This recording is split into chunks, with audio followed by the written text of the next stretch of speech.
नैमिषारण्य में अरण्य के रूप में भगवान है। देखो, हमारे रामानुज परंपरा के अनुसार 8 वैकुंठ हैं पृथ्वी पर। मैंने पहले दिन भी कथा में कहा था 8 वैकुंठ हैं, और उन 8 वैकुंठों में 4 वैकुंठ हमारे उत्तर भारत में हैं। अष्टभू वैकुंठों के 4 भू वैकुंठ उत्तर भारत में श्री बद्रीनाथ, मुक्तिनाथ, पुष्करराज और श्री नैमिषारण्य। और इन चारों उत्तर भारत के भू वैकुंठों में ठाकुर जी का दर्शन बड़ा विलक्षण है। प्रकृति के रूप में ठाकुर जी हैं। बहुत ध्यान से सुनिए। बद्रीनाथ में पर्वत भगवान का स्वरूप है, नर नारायण भगवान।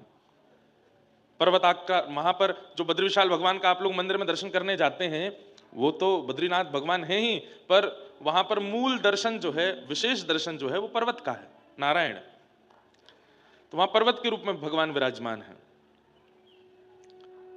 श्री मुक्तिनाथ में शालिग्राम के रूप में भगवान विराजमान है। दामोदर कुंड से शालिग्राम रूप में ठाकुर जी प्रकट होते हैं और सबको दर्शन देते हैं।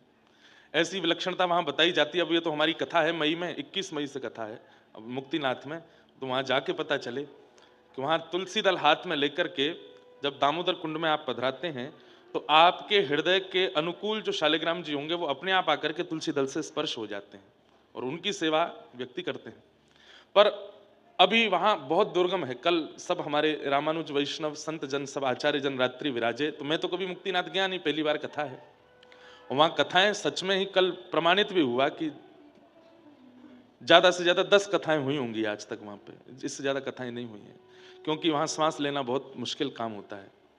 लोगों की सांस फूल जाती है, लोगों के ब्लड प्रेशर, शुगर, जो भी कोई बीमारी थोड़ी सी उखड़ी होगी वो पूरी उखड़ जाएगी वहां पे। मुक्तिनाथ है ना, तो इसलिए जरा भी शारीरिक स्थिति किसी की ठीक ना हो, उसको तो प्रयास करना चाहिए, दर्शन करे, तुरंत हेलीकॉप्टर से वापस जाए, रुके ना वहां पे। तो कल सब संत जन बता रहे थे कि वहां कथाएं कहने में भी आपको सांस फूलेगी, आपको कथा का क्रम भी बहुत धीमे धीमे कहना पड़ेगा। हमने महाराज जी इतना मत डराओ, हम तो वहां भाव से जा रहे हैं। बाकी बद्रीनाथ में भी ऐसा होता है, कई लोगों को हो जाता है, दिक्कत होती है।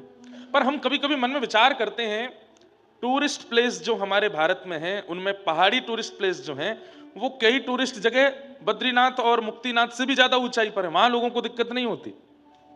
लेकिन बद्रीनाथ ज्यादा से ज्यादा 10-11 हजार फीट पर होंगे, वहां लोगों की सांस फूल जाती है, वहां लोगों की बीमारी आ जाती है। तो कहीं ना कहीं अधिकार अनधिकार का वहां पर ध्यान रखा जाता होगा।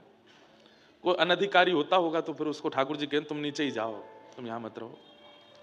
और ऐसा भी नहीं है कि अधिकार अनधिकार, हो सकता है ठाकुर जी को यह कहना हो भैया तुम यहां ज्यादा देर रहोगे तो वैराग्य आ जाएगा, जीव कल्याण, परिवार का कल्याण, मानव कल्याण तुमसे नहीं बन पाएगा, इसलिए ठाकुर जी बीमार करके नीचे भेज देते हैं, जाओ अभी तुमको बहुत काम करने हैं, यहां ज्यादा रुकोगे तो वैराग्यवंत हो जाओगे, इसलिए ठाकुर जी भेज देते होंगे।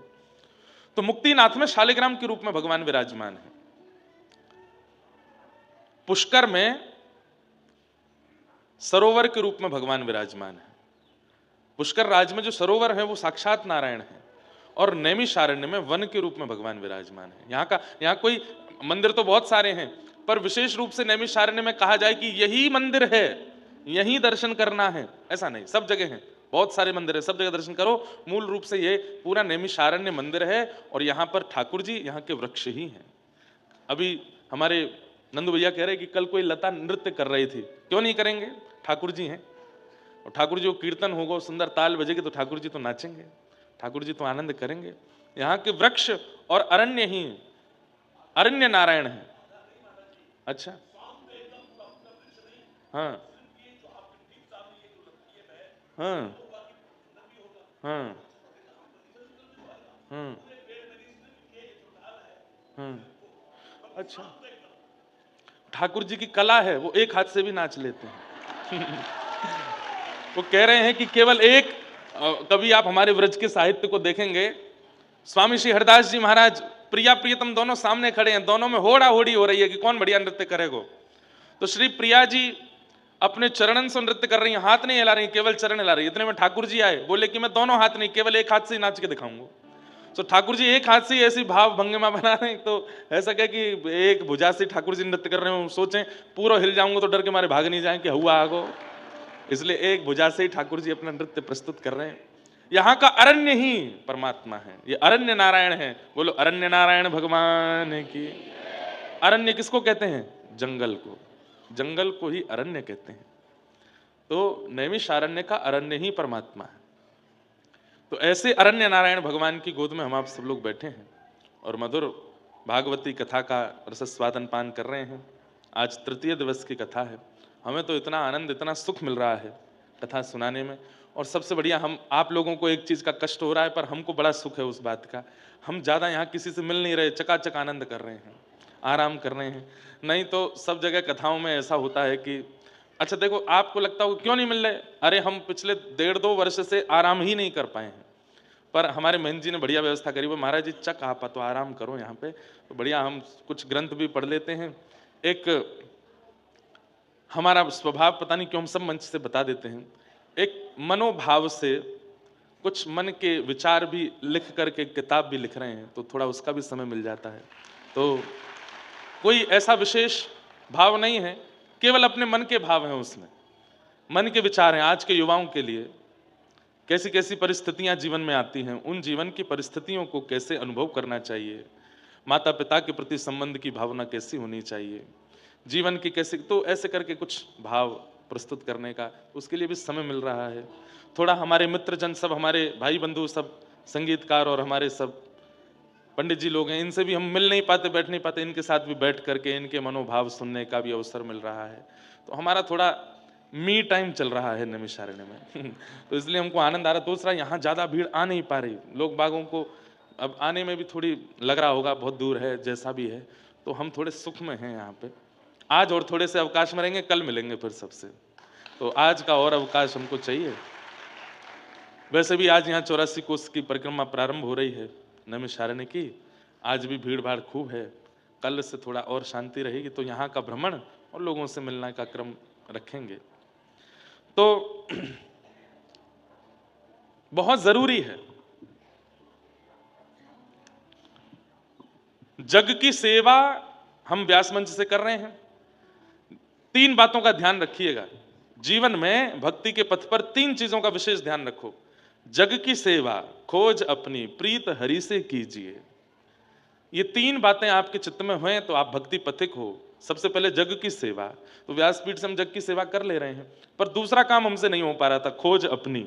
वो एकांत में ही होता है, समाज में बैठ करके अपनी खोज नहीं होती, दूसरों की खोज चलती रहती है। ये तो ऐसा है, ये तो वैसा है, इसके अंदर तो क्रोध है, इसके अंदर काम है, इसके अंदर लोभ है, इसके अंदर मोह है। एकांत में जब व्यक्ति बैठता है तो 2 काम होते हैं, या तो वो विषय का चिंतन करेगा या अपने अवगुणों का चिंतन करेगा। इसलिए हमारे शास्त्रों में एक बात और आचार्य चरण कहते हैं कि आपका भजन कितना आपके जीवन को लग रहा है, ये एकांत में बैठ के पता चलेगा।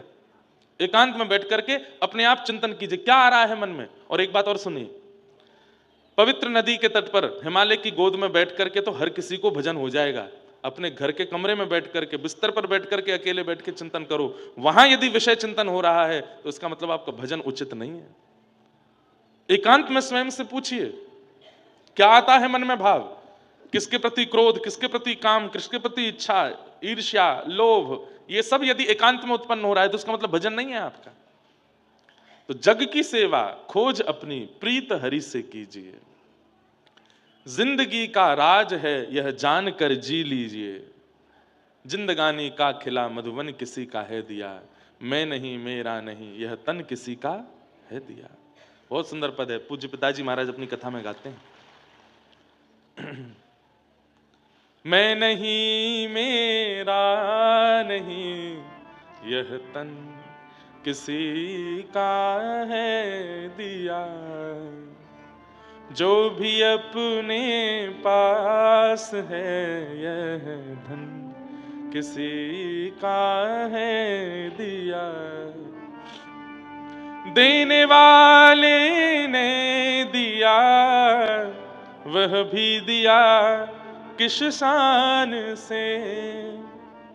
देने वाला हमेशा देने में कुछ ना कुछ कंजूसी जरूर करेगा, लेकिन ठाकुर जी ने देने में बिल्कुल कंजूसाई नहीं करी। देने वाले ने दिया वह भी दिया किस शान से। देने वाला कैसे देता है?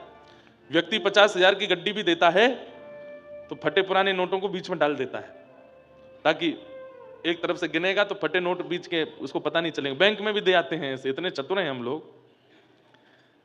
और चलिए नोट गड्डी नहीं भी दे रहे और कुछ भी देते हैं तो उसमें भी हमको ब्याज की इच्छा होती है। और किसी किसी को ब्याज की इच्छा भी नहीं है, फटे पुराने नोट भी नहीं दिए, तो उसको ये इच्छा रहती है कि ये जब इस वस्तु का इस्तेमाल करे तो ये बात कोट करके कहे कि मैंने दिया है। मुंह फुलाए बैठ गए पीछे, इधर देखो, यहां देखो, वहां नहीं देखो, इधर देखो, कथा सुनो ध्यान से। क्या है गो भैया, कौन रो रो है? यहां देखो, इधर देखो, कथा सुनो आप लोग भाव से। ठाकुर जी की कृपा है, कोई ठाकुर जी की स्मृति में रो रहे होंगे। तो मैं क्या बता रहा था, क्या बता रहा था मैं? हाँ, ये होता है हमारे साथ, हमारा प्रवाह रुक जाए तो फिर हमको खोजना पड़ता, कहां था मैं। हाँ, तो कई लोग कैसे होते हैं, वो वस्तु देने के बाद में वो यही चाहते हैं कि ये सदा इस बात का ऋणी रहे कि मैंने दिया है। लेकिन ठाकुर जी नहीं, देने वाले ने दिया वह भी दिया किस शान से। एक आंख से भी दिखाई देता है हमको लेकिन दो दी ठाकुर जी ने। एक कान से भी सुनाई देता है लेकिन दो दिए। एक हाथ से ही कर्म करते हैं हम, दो दिए। एक पैर से भी चला जा सकता है उछल उछल करके, दो दे दिए। सब कुछ ठाकुर जी ने भरपूर दिया। आप कभी अपने जीवन पर चिंतन करके देखिए पॉजिटिविटी से, तो आपको लगेगा कि ठाकुर जी ने सब तो दिया, कुछ भी तो नहीं छोड़ा। फिर भी हमारी शिकायतें कभी खत्म नहीं हुई।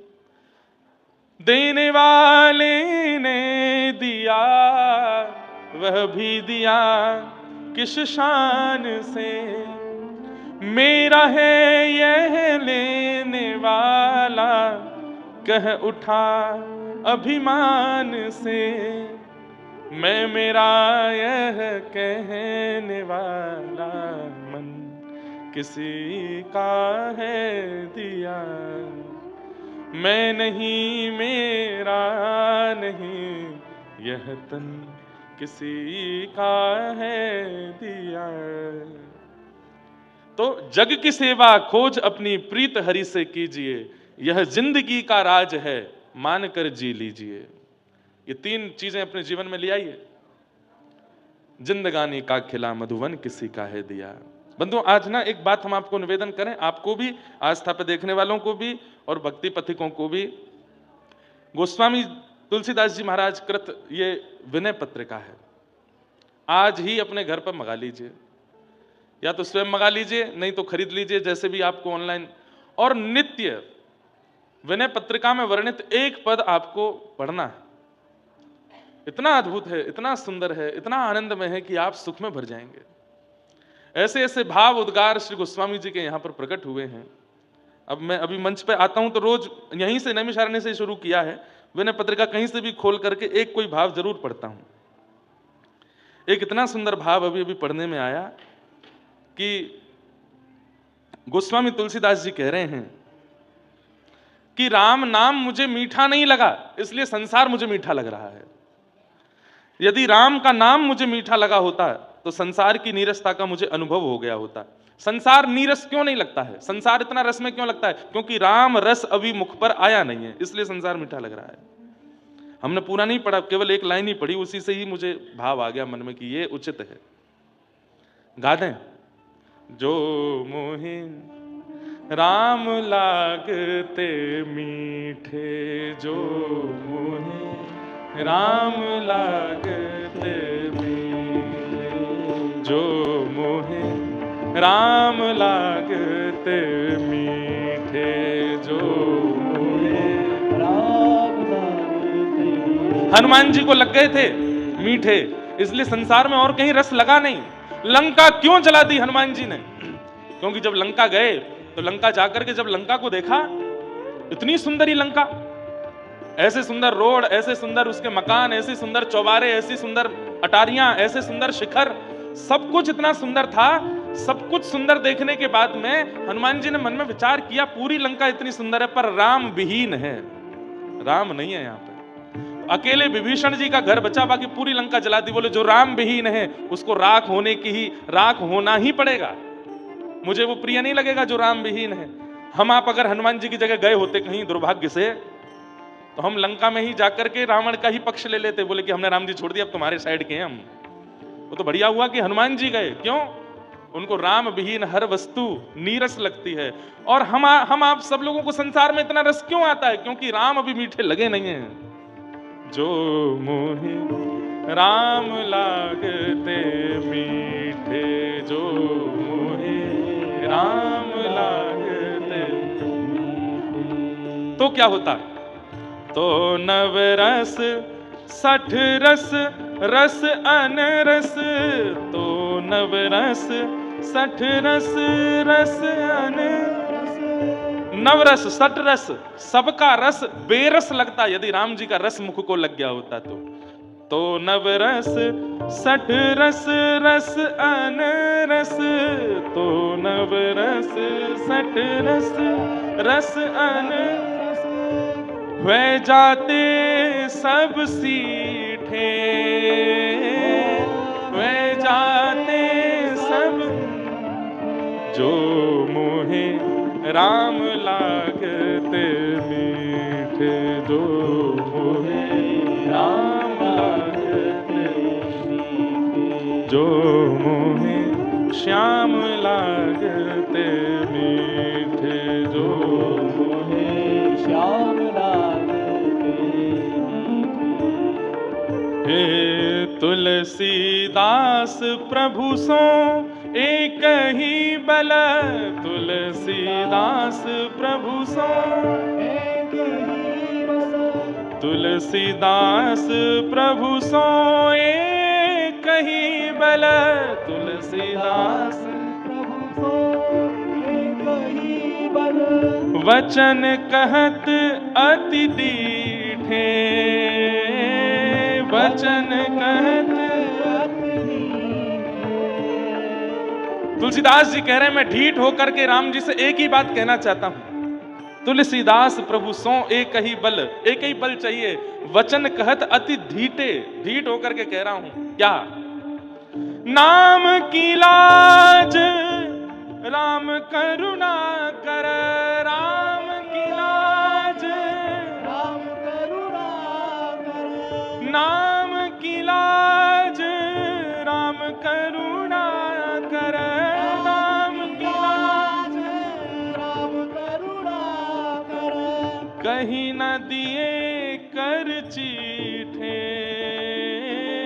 कहीं न दिए कर चीठे, ओ कहीं न दिए कर चीठे, कर न दिए कर चीठे।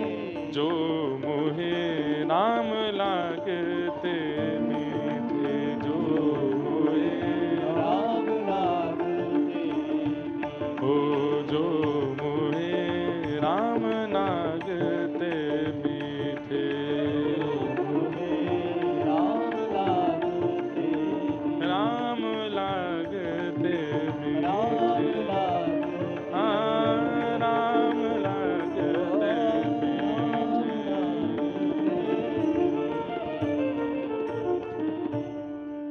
जो मोहे राम लागते मीठे। हमारे व्रज के श्री कुंभन दास, नाम सुना है, कथा में सुना।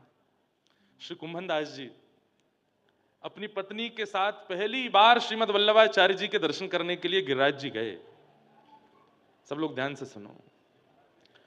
महाप्रभु श्री वल्लभाचार्य जी से शरणागति लेने के लिए गए, ब्रह्म संबंध लेने के लिए गए हैं।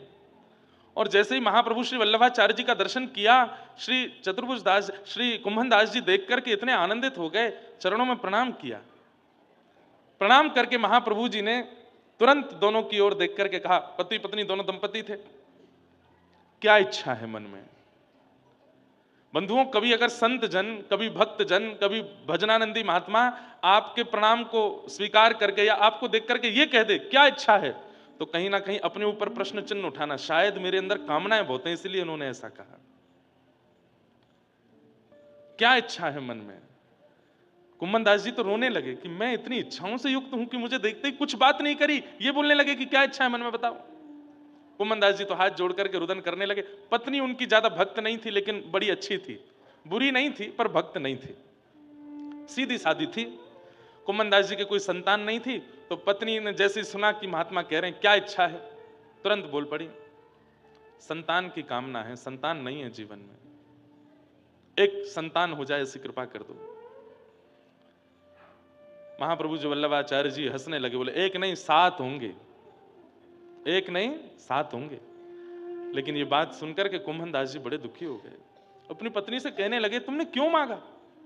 अरे आचार्य चरण ने यदि इच्छा प्रकट करके कह भी दिया कि क्या इच्छा है मन में, तो कहीं ये क्यों नहीं मांगा कि गिरधर जीवन में आ जाए, ये क्यों नहीं मांगा कि नाथ मुझे प्राप्त हो जाए, ये क्यों नहीं मांगा कि ठाकुर जी जीवन को स्वीकार कर लें, हमें स्वीकार कर लें, ये तुमने मांगा भी तो संसार। पत्नी बेचारी भोली भाली, उसने कह दिया अलमोह तो इतना ही आवे, जीवन में दंपति हैं, पुत्र नहीं है पुत्री नहीं है, तो मैंने मांग लियो। और कौन सा उनने एक ही वरदान की कही है, दोनों ने कही, दोनों के मन में कहा है मैंने अपनो मांग लियो, तुम अपनो मांग लो। महाप्रभु जी बड़े प्रसन्न हुए, बोले अब इनकी इच्छा से पुत्र तो होगा, 7 संतान तो होंगी, पर कृपा कीजिएगा चाहे एक भी उनमें से पूर्ण शरणागत हो ठाकुर जी के, चाहे एक भी हो पर पूर्ण शरणागत हो, ठाकुर जी का भक्त हो। इतने अकिंचन थे श्री कुम्भनदास जी। 7 पुत्र हुए उनके, लेकिन कोई पूछता कुम्भनदास जी कितने बालक हैं आपके, तो कहते 1.5 बालक है मेरे। बोले एक पूरा बालक है, क्यों? चतुर्भुज दास पूरा भक्त है, सुबह से शाम तक ठाकुर जी की आराधना करे, वो तो मेरा पूरा बालक है। और एक आधो बालक है। बोले क्यों? बोले मंदिर ना जावे, कथा वथा नहीं सुने, पर गौ सेवा करे, हमारे आधो बालक है। तो पूरे कितने? बोले बाकी के मेरे पुत्र नहीं है। क्यों? बोले ना मंदिर जावे, ना कथा सुने, ना गैया सेवा करें, 1.5 बालक है मेरे। कृष्ण प्रिय लग गए हैं, राम प्रिय लग गए हैं, नाम प्रिय लग गया है, सत्संग प्रिय लग गया है, तो संसार नीरस लगेगा। हमको लगता है, कब लगता है पता है? जब कथा सुनते हैं उतनी देर नीरस लगता है। और जैसे ही कथा में 1 बजता है, कहाँ है भंडारा, कहाँ बनो है आज, कहाँ मिलेगो। 7 दिन तक तो यूं लगता रहेगा कि 7वां दिन नहीं आवे, कथा पूरी नहीं होवे, लेकिन 7वां दिन आते लगेगा चलें भैया वापस घर। हाँ भाई बेटा, 7 दिन के लिए दुकान तुम्हारे भरोसे छोड़ के गए, कितनी कमाई करी बताओ। आपकी स्थिति पर मैं आपको डांट रहा हूं नहीं, मैं अपने ऊपर भी कह रहा हूं, हम भी ऐसे ही हैं। हाँ, पर बहुत कथाएं कर करके थोड़े थोड़े कभी कभी बहुत ज्यादा नीरसता आ जाती है संसार के प्रति। लेकिन अभी अच्छे से ठाकुर जी प्रिय लगे नहीं है, इसलिए संसार की बहुत विषय स्थिति प्रिय लग रही है। राम जी से तुलसीदास जी तो हट करके कह रहे हैं कि जिस राम नाम को गा करके सबने आपके चरणों की प्राप्ति कर ली, बस वही मुझे दीजिए और कुछ नहीं चाहिए। तो बड़े मन के भाव हैं। कल हम लोग बड़े प्रेम और भाव से भागवत जी के 2 दिवस में मंगलाचरण श्रवण कर रहे थे, और भागवत जी के 3 श्लोकों का, प्रारंभ के श्लोकों का हमने श्रवण किया। अब आगे के प्रसंग में प्रवेश करते हैं, बड़े प्रेम और भाव से सब लोग श्रवण करेंगे।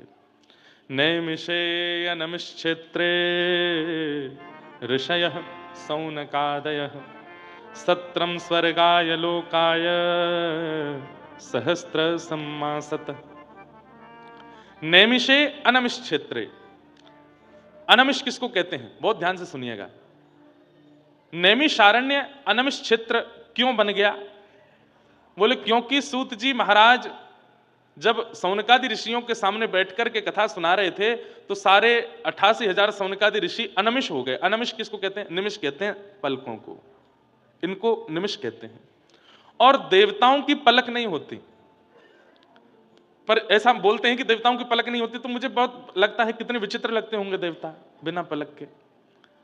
पर बात ऐसी है कि पलक तो होती है, पर वो झपकते नहीं है। हम लोग बहुत झपकते रहते हैं, बार बार पलक झपकते रहते हैं। झपकने का मतलब क्या है? ध्यान केंद्रित नहीं है, इसलिए बार बार पलक झपकते रहते हैं। बहुत कम पलक झपकते हैं देवता, इसलिए उनको अनमिष कहा जाता है। कहते हैं कि ये सौनकादि ऋषि मानव कल्याण के लिए जो यज्ञ कर रहे थे, अनमिष होकर के कर रहे थे, मतलब बिना ध्यान भंग हुए कर रहे थे, इसलिए नैमिषे अनमिष क्षेत्रे, अनमिष हो गया नैमिषारण्य। सत्रम स्वर्गाय लोकाय सहस्त्रम सम्मासत।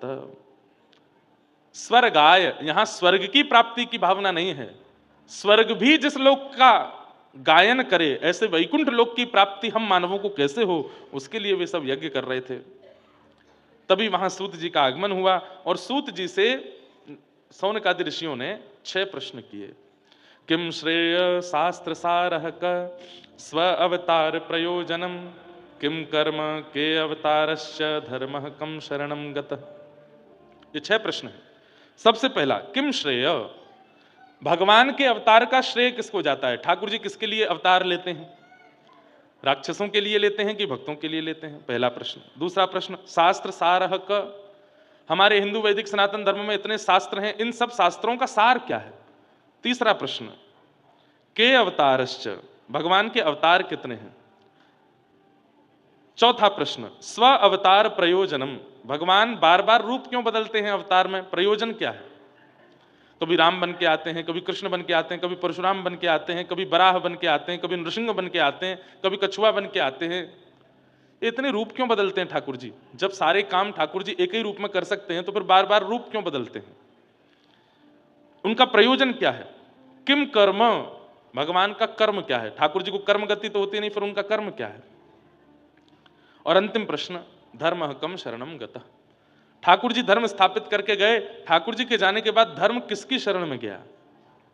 कल रात्रि में हम जगन्नाथ मंदिर में बैठे थे, क्या अद्भुत वहां शास्त्रार्थ चल रहा था महापुरुषों में, और ऐसे ऐसे विषयों को लेकर के उनमें चर्चा चल रही थी कि सुनने वालों को बड़ा आनंद आ रहा था। हम 10-15 लोग ही बैठे थे वहां, खूब बढ़िया सुख मिल रहा था और शास्त्र मंथन वहां हो रहा था। शास्त्रों के नए नए भाव वे कहीं से कुछ ना कुछ कहे जा रहे थे। ठाकुर जी ने ऐसा कैसे कर दिया, भगवान ऐसे कैसे हो सकते हैं, ये काम कैसे कर दिया, सब बातें कही जा रही थी। अच्छा आनंद सुख मिल रहा था। तो ये 6 प्रश्न हैं, इन्हीं 6 प्रश्नों में कथा सुनाई गई। पहला प्रश्न क्या है? किम श्रेय, भगवान के अवतार का श्रेय किसको जाता है? किसके लिए ठाकुर जी अवतार लेते हैं? भक्तों के लिए कि राक्षसों के लिए? भक्तों के लिए।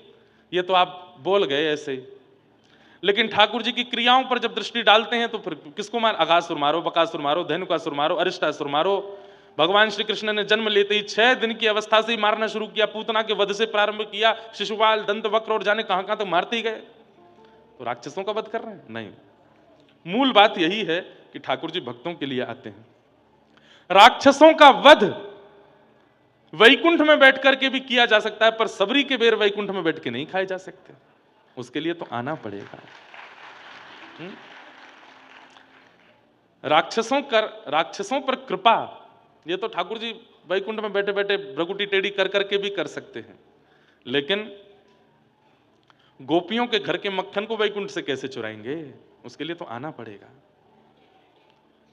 तो भक्तों के भाव की स्वीकृति के लिए ठाकुर जी का अवतार हुआ है, राक्षसों का वध प्रधानता नहीं है। किम श्रेय, तो श्रेय किसको जाता है? भक्तों को। भक्तों के लिए ठाकुर जी आते हैं। मेरे लिए आए हैं, आपके लिए आए हैं, हम सबके लिए ठाकुर जी इस धराधाम पर आते हैं, ताकि यहां लीला करके, यहां के सुंदर स्थानों को पवित्र करके ठाकुर जी हम पर अनुग्रह कर सकें, इसलिए ठाकुर जी आए। एक बड़ी मधुर कथा है, मैं सुनाता हूं। एक तो आजकल ऐसा है कि हम कोई भी नई लीला कथा कुछ सुना देते हैं, वो इतनी ज्यादा सब सुन लेते हैं कि फिर कथा में हमको लगती है सुनी भैया, इसको क्या सुनाएं दोबारा। हमको आप लोगों ने ऐसा बांध दिया, हमको हर दिन पढ़ना पड़ता कुछ नया सुनाए, क्योंकि पूर्व की सुनी ली होगी। श्रीनाथ जी के मन में आई कि मैं चोरी करूंगा, फिर से चोरी करूंगा। 5000 वर्ष पहले ठाकुर जी ने चोरी करी थी ब्रजमंडल में, लेकिन वही ठाकुर जी जब 500 वर्ष पहले गिरिराज जी से श्रीनाथ जी के रूप में प्रकट भये और श्री गिरिराज जी के ऊपर विराजमान हो गए, तो सब दर्शनार्थी आते थे श्रीनाथ जी का दर्शन करने के लिए। लेकिन एक ब्रज की बड़ी भोली भारी गोपी आती और वो कई कथा सुन के गई। मैंने कहा ना कल भी, भोले भालों को ही मिलेंगे ठाकुर जी, चतुरों को नहीं मिलते ठाकुर जी। तो एक भोली भाली गोपी वो कहीं कथा सुनने गई, तो कथा में उसने क्या सुना कि व्रज की गोपियां अब मक्खन ही इसीलिए निकालती हैं कि कृष्ण चुराने आवे। वो जानबूझ करके मक्खन को ऐसे छीके पर टांगती हैं कि कृष्ण को हाथ पहुंच जाए और वो चोरी करके जाए। संसार को तो ये दिखाती हैं कि हमको बहुत बुरा लगता है कि कृष्ण हमारे यहां चोरी करते हैं, पर जब मक्खन निकालती हैं तो मन में यही भाव रहता है उनके अंदर कि कन्हैया आवे, चोरी करके जावे, तभी हमको सुख मिले। वो कभी मक्खन निकालते निकालते उसमें केसर पधरा देती हैं, कभी उसमें मिश्री पधरा देती हैं, कभी उसमें सुगंधित गुलाब जल पधरा देती हैं। क्यों? श्याम सुंदर आएंगे, पाएंगे तो उनको सुख मिलेगा। और जब चोरी करके ठाकुर जी चले जाते हैं तो शिकायत करने जाती हैं गोपियां यशोदा मैया के पास। वत्सान मुंचन क्वचित समय क्रोश संजात हास, मैया अपने लाला को समझा लो, बहुत बिगड़ गए ये। यशोदा मैया के सामने जाके इतनी क्रूर बन जाती हैं, और घर लौट करके जब आती हैं तो एक दूसरे से कहती आती हैं, अच्छा लगो ना। श्याम सुंदर को बुलाई करके जब यशोदा डांट रही, कैसा छोटा सा कितना मधुर लग रहा हो, कल के और बढ़िया वारो मक्खन निकालेंगी और ऐसी जगह धरेंगी कि खिड़की से सुगंधी चली जाए। अरे सुगंधी नहीं जाए तो ये बानर आदि देख करके जाके कृष्ण को संकेत कर दें कि वहां बहुत बढ़िया वारो मक्खन निकलो है लाला, वहीं चलेंगे चोरी करवे। ये गोपियां जानबूझ करके मक्खन निकालती हैं और ऐसी जगह रखती हैं कि ठाकुर जी चोरी करें, क्योंकि इनकी इच्छा है। अब यही कथा एक गोपी सुन रही थी, भोली भारी गोपी। उसने सुना कि गोपियां मक्खन इसलिए निकाल करके छीके पर रखती हैं कि श्याम सुंदर आवेंगे और चोरी करेंगे। आज उस गोपी के मन में आया 500 साल पहले इसी कलिकाल में, उसने आज तक तो मक्खन बिलोया था, दही बिलोई थी पति परिवार के लिए, लेकिन आज पहली बार बिलो रही है श्रीनाथ जी के लिए। और बिलोते बिलोते मन में भाव आ रहा है, ऐसा मधुर मक्खन है श्याम सुंदर, कभी मेरे यहां भी आके पाए के जाओ।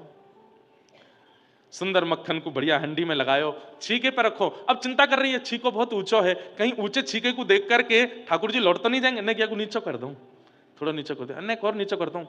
एक डंडा लेके आई, वहीं पास में धर दियो, मन करेगा तो यहीं फोड़ के खा लेंगे। आसपास कुछ ऐसी सामग्री रखी कि कहीं भागने की इच्छा करेंगे तो कोई सामग्री गिरेगी तो आवाज आएगी तो मुझको पता चल जाएगी कि आए थे। सब व्यवस्था ऐसी करी है कि श्याम सुंदर आवे। एक दिन, 2 दिन, 3 दिन, 4 दिन, 10 दिन निकल गए, ठाकुर जी नहीं आए।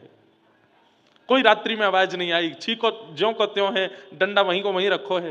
तो मन में विचार करने लगी, श्याम सुंदर आ नहीं रहे, ऐसा है सके, इतने व्यस्त हैं, उनको पता नहीं होगी कि मैंने मक्खन निकालो, उनको बताया हूं। तो छीके को अपने सिर पर लेकर के मंदिर दर्शन करवे जावे, और दूर खड़ी खड़ी छीके को ऐसे ऊपर को मुख जो है ठाकुर जी की ओर करे, बढ़िया वारो मक्खन है लाला, धोरी गैया चर के आवे गिरिराज जी पे, ऐसी बढ़िया बढ़िया औषधि खा के आवे, और फिर बाकी औषधि पेट में जाए करके दूध बने, वासों में दूध निकालूं, दही जमाऊं, वहां से मक्खन निकालूं। मक्खन धरो है, यहां में केसर भी है, मिश्री भी है, लाला आजा। ठाकुर जी को जाकर के उसने ऐसा लोभ दिया कि सामने खड़े हुए श्रीनाथ जी के मुंह से लार टपकने लगी। और ठाकुर जी तो मूर्तिमंत खड़े हैं। कुम्भन दास जी ये सामने बैठ करके मंजीरा बजाए कीर्तन कर रहे थे ठाकुर जी का। कीर्तन करते करते इनकी नजर ऊपर गई तो मूर्तिमंत ठाकुर जी के जब होठों से लार टपकती भाई देखी, तो ये नीचे से देख करके बोले जय जय, कहा भयो? तो इशारे में बोले पर्दा कर तब बताऊंगा। पर्दा कियो, भीतर जाके पूछो कहा भयो जय जय। अब भीतर नहीं जाते थे, बाहर से ही दर्शन करते थे। बोले गोपी है, ऐसा मधुर मक्खन निकाल के लावे और पीछे तो लोभ दे करके मुंह को दिखावे। मेरा तो मन है रो बाकी आंखों मक्खन खा लो। अरे कौन सी गोपी, मुझको पता बताओ, बात मक्खन मैं ले आऊंगो, और हमारी इतनी बड़ी रसोई घर है, यहाँ बढ़िया मक्खन निकलवाए के भोग लगवाए दूंगो। ठाकुर जी बोले वाह में स्वाद नहीं आवे। अरे कुम्भना तेने कभी चोरी को खायो है? कुम्भन दास जी बोले कभी अवसर नहीं मिला चोरी का खाने का, आपकी कृपा प्रसादी मिल जाती वही पा लेते हैं। बोले तो तू कैसे जानेगो कि चोरी को कैसे स्वाद हुए? अरे कुम्भन दास आज तू रसोई में करवाए के मक्खन खा और एक बार मेरे संग चोरी को खाए के आइयो, चोरी वारो स्वाद तू को इतना भावेगो जीवन भर फिर चोरी करके ही खावेगो। कुम्भन दास जी बोले हमको चोरी नहीं करनी जय जय, और आपको भी नहीं करनी। ये कोई द्वापर युग थोड़ा ही है, द्वापर में ज्यादा से ज्यादा उखल से बंधे थे, यहां तो जेल है जाएगी सीधी। ठाकुर जी बोले ना ना मुझे तो चोरी करनी है। कुम्भन दास जी बोले कैसे करनी है बताओ? बोले तू एक काम कर। बोले कहा? रात्रि में जब मंदिर बंद है जाए बस खिड़की पे आए के ठाड़ो है जाइयो, मैं आ जाऊंगा। बूढ़े बड़े बेचारे कुम्भन दास जी, रात्रि में मंदिर बंद हुआ। अब ठाकुर जी और कुम्भन दास जी के बीच की बात है, मंदिर में और किसी को नहीं पता। रात्रि में कुम्भन दास जी खिड़की के पास आके ठाड़े है गए, इतने में ही खिड़की, छोटी सी खिड़की, वहां में से ठाकुर जी की पाग दिखाई दी। आहा, मुख निकर के आयो, हाथ से ठाकुर जी तो अचल, ठाकुर जी तो सचल हो गए। कुम्भन दास जी तो देख करके आनंदित हो गए। जय जय, इतनी उत्सुकता, इतने व्याकुल हो रहे हो मक्खन पाने के लिए। अरे तो ना पता, मैंने सुगंधी ते मुंह को अनुभव है गयो, बहुत जोर को मक्खन है वह गोपी के घर को पाके आऊंगा आज, बहुत दिन है पायो ना है तो चल मेरे संग। और यहाँ कंधा पे दोनों पैर लटका करके सिर पे हाथ धर के ठाकुर जी बैठ गए। कुम्भन दास जी ऐसे पैर पकड़ के ठाकुर जी को लेके जा रहे हैं। जय जय जानो कहाँ है? बोले आगे ते दाहिने मुड़ जा, सीधो चल, आगे एक पोखरा आवेगो, वह पोखर ते बाएं मुड़ जाइयो, फिर मां सीधो चलियो, फिर एक पीपल को वृक्ष आएगो, बातें फिर दाएं। बोले तुम्हें कैसे पता सब रास्ता? बोले अरे वो गोपी रोज आए के बताए के जाए, वो चाह रही है वह कहा के घर को मैं चोरी कर जाऊं, वही ने मुझको रास्ता बतायो, चल दे। कुमन दास जी के बीच बीच में आंसू आ जाते हैं, कितनी बड़भागिनी है वो गोपी जिसके घर ठाकुर जी स्वयं चोरी करने जा रहे हैं। प्राचीन घरों में छत होती थी पर आंगन के लिए खुली होती थी, आंगन में खुला रहता था। ठाकुर जी और कुमन दास जी ऊपर से भीतर आंगन में आए गए। आंगन में आए करके धीमे धीमे ठाकुर जी देख रहे, कहाँ छीको कुमन दास, देखियो। कुमन दास जी बोले जय जय वो रहो। बोले हाँ वही है, चल आजा, तू खड़ो है जा, तेरे कंधा पे मैं खड़ो है जाऊंगा, छीको हाथ में आ जाएगा, प्रेम से पाएंगे। कुमन दास जी खड़े हैं, ठाकुर जी के चरण पकड़ रखे हैं, ठाकुर जी खड़े है गए, छीको पकड़ करके ऊपर से मक्खन निकाल करके प्रेम से पा रहे हैं। कुमन दास जी बोले बहुत बढ़िया जय जय, अरे मैं आया हूं सहायक संग में मुकू पवाए तो नेक नेक। तो ठाकुर जी मक्खन निकाले, मुख से लगावे, और एक तो नवनीत और वहां में ठाकुर जी को अधनामृत चाट करके जो नेका हाथ में बच जाए, वाकु ठाकुर जी एक हाथ से छीका पकड़ के ऐसे नीचे करें, एक कुंभन आए मुंह खोल। अब मुंह तो पता नहीं चले तो कभी आंख में लग जाए, नाक में लग जाए। हाँ जेरो मुंह खोल ले याकू। अब कुमन दास जी मुंह खोलें तो ठाकुर जी अपने अपनी भुजा से उनको मक्खन पवा रहे हैं। कुमन दास जी तो खो गए, मंत्रमुग्ध हो गए, सुध बुध नहीं रही कुमन दास जी को, लड़खड़ाने लगे चरण। ठाकुर जी बोले का करो एने धीमो खड़ा रहे। अरे जय जय, ऐसो अधरामृत दियो है आपने, अब पाम टिक नहीं रहे मेरे। अरे नेक देर और डटो रहे, नेक और खा लो फिर चल रहे। तो कुमन दास जी के मन में आई, मैंने इतने रूप देखे इनके, एक बार देखूं तो सही है चोरी करते हुए लगे कैसे हैं। तो जैसे ही अब कुमन दास जी तभी देखेंगे जब छोड़ के आगे चले जाएंगे। तो कुमन दास जी ऐसे पकड़े पकड़े नीचे से देखने का प्रयास कर रहे हैं, लग कैसे रहे हैं। तभी देखिए नाक पे मक्खन लगो, गाल पे लगो, यूं लगो, और इतनी उत्सुकता से तत्परता से ठाकुर जी मक्खन निकाल रहे हैं, पा रहे हैं, खूब सुंदर सुंदर नेत्र बंद करके मधुर मधुर पा रहे हैं। ये छवि देख ही रहे थे, इतने बेसुध होकर के ठाकुर जी मक्खन पा रहे हैं कि धीरे धीरे ठाकुर जी की धोती खिसकन लगी नीचे। जैसे ही ठाकुर जी की धोती खिसकन लगी तो कुमन दास जी बोले जय जय। बोले हाँ। ने कहा देर में हरि नंगम नंगा है जाएंगे, ने संभालो जय जय, संभालो संभालो संभालो। अब धोती नीचे खिसकी, कमर ते नेक नीचे आई। इतने में ही ठाकुर जी ने चतुर्भुज रूप धारण कियो, दो भुजा से धोती पकड़ी और दो भुजा से मक्खन पा रहे हैं। ऐसे चतुर्भुज ठाकुर जी के दर्शन आज तक कोई ने नहीं किए। कैसे हैं? दो भुजा से धोती पकड़ रखी है और दो भुजा से छीको पकड़ के मक्खन खाना नहीं रोकूंगा चाहे धोती उतर जाए। कुमन दास जी के नेत्र सजल हो गए, और जैसे ही उस छवि को देखा, एक तो अधरामृत मुख में चला गया तो वैसे ही पाम नहीं ठहर रहे थे, अब चतुर्भुज रूप में ठाकुर जी की ऐसी लीला देखी, मक्खन के प्रति तत्परता देखी, और ऐसे धोती पकड़े ठाकुर जी। तो कुमन दास जी तो बेसुध हो गए, और जैसे ही बेसुध होकर के लड़खड़ाए, ठाकुर जी बोले कहा कर रहे हो, एक कुंभना ने संभाल संभाल संभाल। इतने में तो ठाकुर जी हिले और छीके से मटकी नीचे गिरी, जोड़ते फूटी आवाज भई, पूरे घर के लोग उठ गए, चोर चोर चोर चोर चोर चोर। ठाकुर जी बोले भाजो यहाँ से भैया, कल युग है, यहाँ अगर मैं चोरी करता पकड़ोगे तो बहुत बुरा हो जाएगा। ठाकुर जी तो तुरंत उछल कूद करके छत को लांग करके भाज गए। कुमन दास जी यूं ही खड़े हैं। क्या छवि, मुख पे मक्खन लगो है, नाक पे मक्खन लगो, आंख पे मक्खन लगो है, वो बस यूं ही ठाड़े हैं। इतने में गोपी आई, माने लालटेन जलाई। बोले अरे बाबा मोड़ा, तो शर्म नहीं आई है, इतने बुढ़ापे में चोरी करके आए हो यहाँ पे। लिए डंडा लेके महाराज कुमन दास जी में दो चार बार दर्द धर दिए। कुमन दास जी को दर्द नहीं है रोए।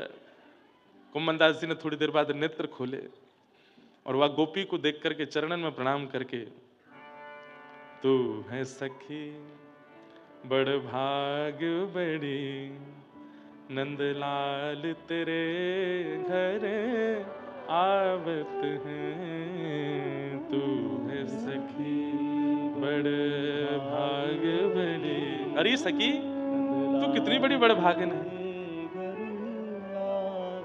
साक्षात ठाकुर जी, पूरा विश्व 56 भोग लेके उनके पास जाता है, पर वो तेरी मक्खन की हंडी को खाए के काजे तेरे यहाँ आए, और तेरे यहाँ आए हैं ये बात एक नहीं है, कितनी तत्परता, कितनी उत्सुकता, योजना बना रहे हैं, ऐसे खाऊंगो, ऐसे चुराऊंगो, ऐसे लेके। अरे चतुर्भुज रूप प्रकट करके, जो चतुर्भुज रूप का दर्शन ठाकुर जी ने महाभारत के युद्ध मैदान में अर्जुन के अलावा युधिष्ठिर को भी नहीं कराया, वो चतुर्भुज रूप तेरे घर पे आए के प्रकट कर लियो, तेरे मक्खन को खावे के काजे। तू कितनी बड़ भागिन है। तू अपनो श्रृंगार करत है, तू अपनो श्रृंगार करत है, ये दर्पण हाथ दिखावत है, दर्पण हाथ दिखावत है। कुम्भन दास जी को ऐसा लगने लगा कि भाई या गोपी के घर में जितनी भी सामग्री हैं सब ठाकुर जी, और ये गोपी जो कुछ भी करती है ये नहीं करती, ठाकुर जी इसके लिए करते हैं। तू है सखी बड़ भाग बड़ी, नंदलाल तेरे घर आवत है।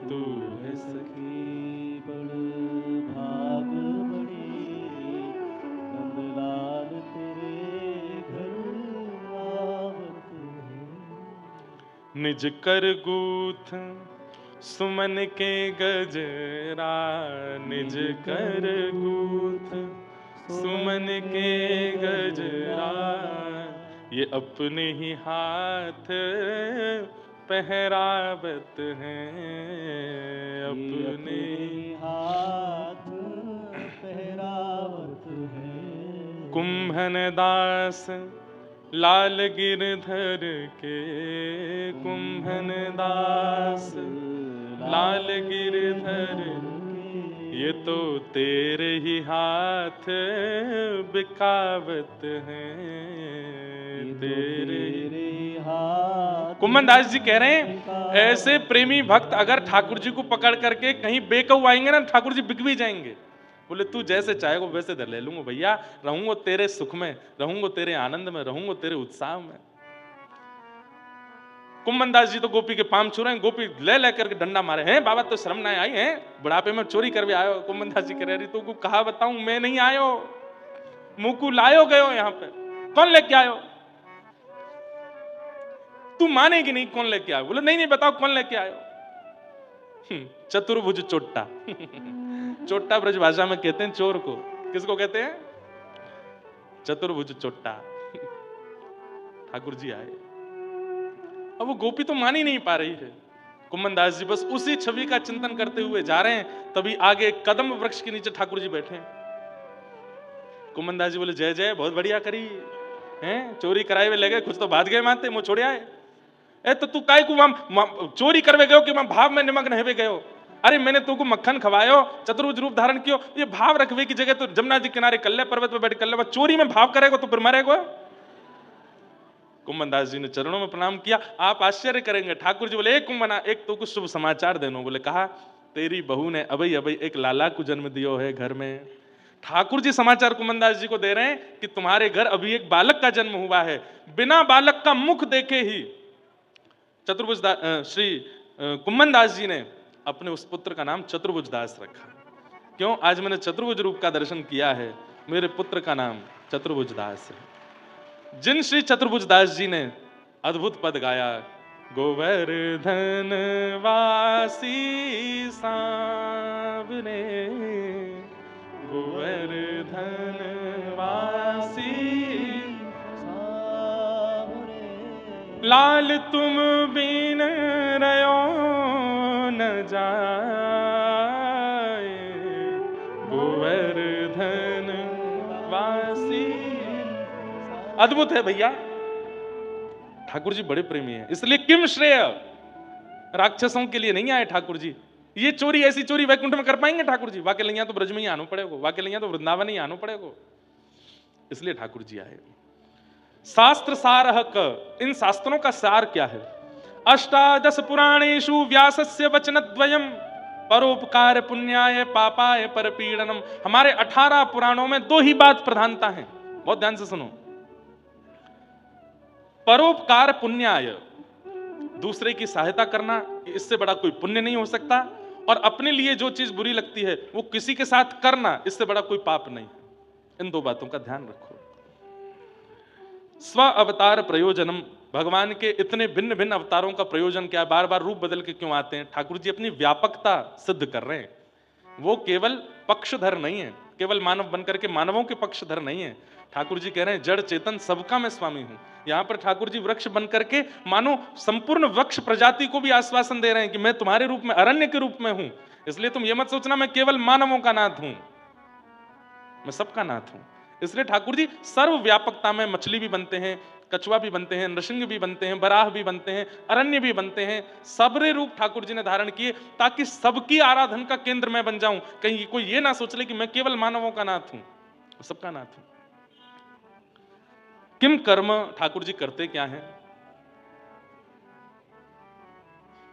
ठाकुर जी करते क्या हैं? गौ ब्राह्मण संत प्रतिपालक हैं। ठाकुर जी गौ ब्राह्मण संत और भक्तों के पालन करते हैं, उसी के लिए ठाकुर जी आते हैं। के अवतारश्च, अवतारा यशंखेय। ठाकुर जी के कितने अवतार हैं? कोई एक आध दो 10 नहीं है, अनंत हैं। ठाकुर जी इस समय भी कहीं ना कहीं अवतार लेकर के कोई लीला कर ही रहे होंगे। अवतार असंख्य हैं। और अंतिम प्रश्न किया, धर्म कम शरणम गतः। ठाकुर जी के जाने के बाद धर्म किसकी शरण में गया? हमारी और आपकी शरण में है। हम सबकी शरण में ठाकुर जी ने धर्म को छोड़ा है। इसलिए कहा धर्मो रक्षति रक्षतः, धर्म की रक्षा तुम करो। क्यों? ठाकुर जी ने तुम्हारे लिए धर्म स्थापित किया। पिता ने पुत्र के लिए घर बनाया, अब पिता के जाने के बाद पूरे घर का अधिकार पुत्र के पास है। हम सब ठाकुर जी के तनु हैं, पुत्र हैं। ठाकुर जी के जाने के पश्चात धर्म की रक्षा करना, सेवा करना, ये मेरा और आपका कर्तव्य है, अधिकार है। ये 6 प्रश्न, अब इनका विस्तार से वाचन करते हुए श्री सूत जी महाराज कथा सुना रहे हैं। सबसे पहले अपने गुरुदेव को वंदन किया, अपने गुरु को वंदन किया। गुरु कौन है? श्री सुखदेव जी महाराज। यम प्रव्रजन्तमनुपेतमपेत कृत्यम द्वैपायनो विरह कातरया जुहाव पुत्रेति तन्मयतया तर्वोऽभिनेदु तम सर्वभूत हृदयं मुनिमानतोऽस्मि। बोलो श्री सुखदेव जी महाराज की। श्री सूत जी महाराज वे अपने गुरु के रूप में श्री सुखदेव जी को मानते हैं। क्यों?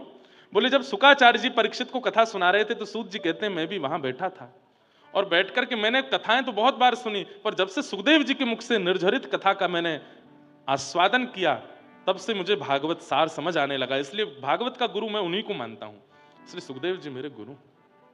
बंधुओं, गुरु शब्द का अर्थ क्या है? जो हृदय के अंधकार को दूर करे उसको गुरु कहते हैं, जो संशयों को दूर करे उसको गुरु कहते हैं। अनेक भाव हैं। गुरु का मतलब गुकारस्तु अंधकारस्यात् रुकारस्तु निरोधकः। पर केवल प्रवचन नहीं, गुरु का उपस्थित होने मात्र से हृदय के जो संशय थे दूर ही हो गए। प्रश्न बहुत लेके गए पर गुरु का रूप देखते ही भूल गए क्या पूछना है। हमारे श्रीमद रामानुजाचार्य जी महाराज, उनके जामाता, उनके जमाई, उनका नाम था श्री लालाचार्य जी महाराज। भक्तमाल जी में खूब सुंदर प्रसंग आता है। श्री लालाचार्य जी,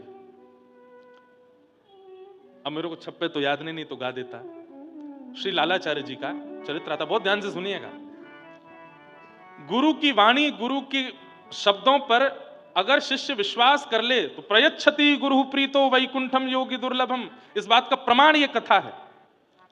तो श्रीमद रामानुजाचार्य जी महाराज के जमाई थे, जामाता थे श्री लालाचार्य जी, परंतु उन्होंने आचार्य चरण से दीक्षा भी ग्रहण कर ली, इस नाते से रामानुजाचार्य जी गुरु भी हैं।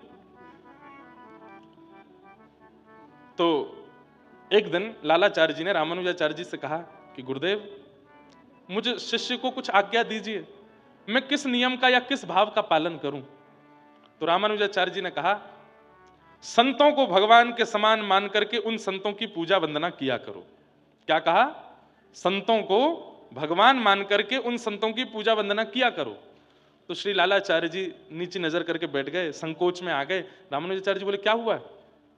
बोले मैं झूठ नहीं बोलूंगा, बहुत बड़ी बड़ी बातें आपके सामने नहीं करूंगा, पर क्षमा करें, भगवान भगवान है, संत संत है, मैं संतों को भगवान नहीं मान सकता। तो रामानुजाचार्य जी को यह बात अच्छी लगी। बोले कम से कम कपटी तो नहीं है, झूठ तो नहीं बोलना मेरा। नहीं तो कई शिष्य तो ऐसे होते हैं, गुरुजी कुछ कह दें, हाँ हाँ गुरुजी जो आज्ञा, गुरुजी आपने जो कह दिया सो ठीक है, मन में भाव नहीं है, पर गुरुजी के आगे ऐसे दिखाएंगे कि गुरुजी जो कह दें सो स्वीकार है। पर श्री लालाचार्य जी ने अति दीनता पूर्वक निवेदन करते हुए चरणों में प्रणाम करके कहा भगवान भगवान है, आपकी बात सत्य है गुरुदेव, मैं उस पर संशय नहीं कर रहा हूं कि संतों को भगवान नहीं मानना, संत भगवान ही होंगे, पर शायद मुझ में दोष है, मैं संतों को भगवान रूप में नहीं देख पाऊंगा, मुझ में दोष है, इसलिए आप कोई और आज्ञा कर दो।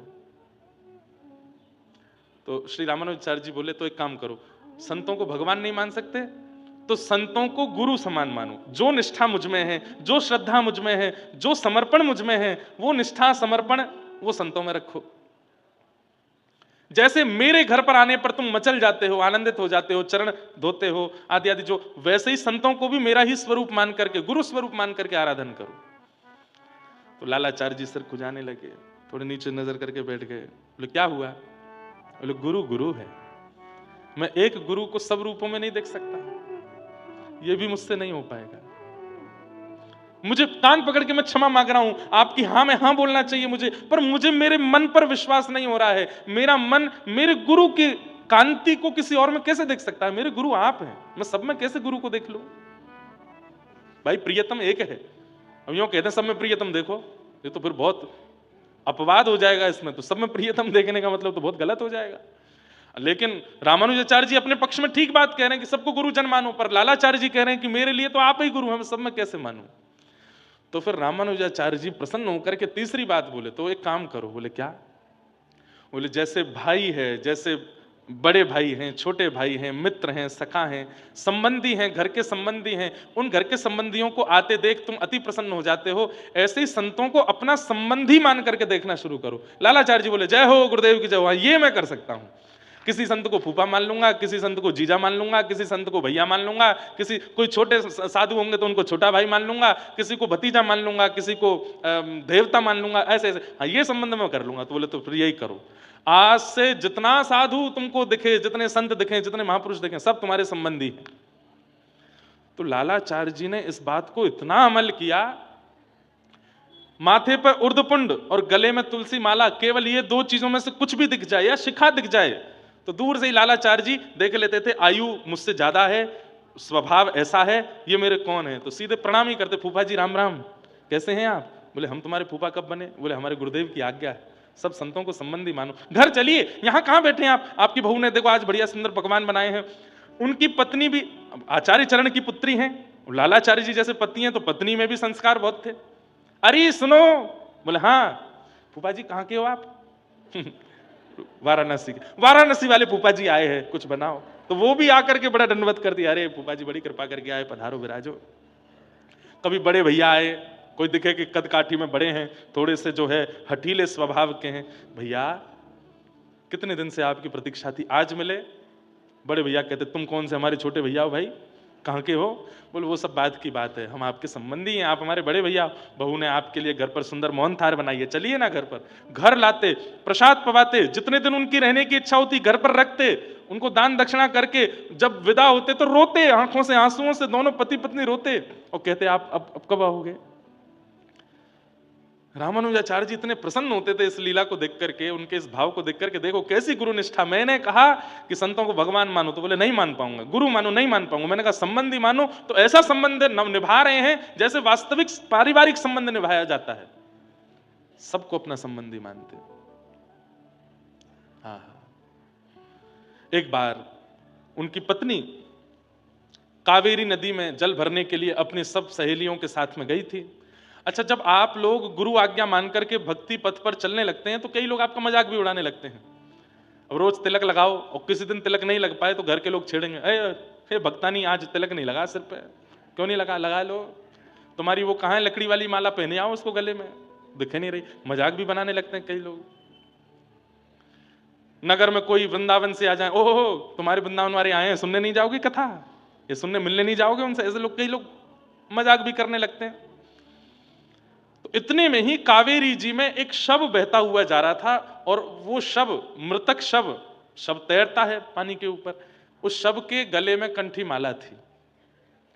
तो संग में जो सहेलियां गई थी उन्होंने कही अरे घूंघट कर ले। बोले क्यों? देख तेरे जेठ बहते हुए जा रहे हैं। जेठ क्यों कह दिया? क्योंकि गले में कंठी माला है। तू और तेरे पति तिलक और माला देख करके अपना संबंधी मानते हो ना, देख ये शव बहता हुआ जा रहा है, हो सकता है तेरे जेठ हो। पत्नी ने मजाक में नहीं लिया, दौड़ी दौड़ी गई और अपने पतिदेव से जाके कहा आज अनर्थ हो गया। बोले क्या हो गया? बोले कावेरी जी में कंठी माला गले में धारण किए और सब सहेलियां कह रही थी कि जेठ तो नहीं है, वो जा रहे हैं, छप्पे निकला है।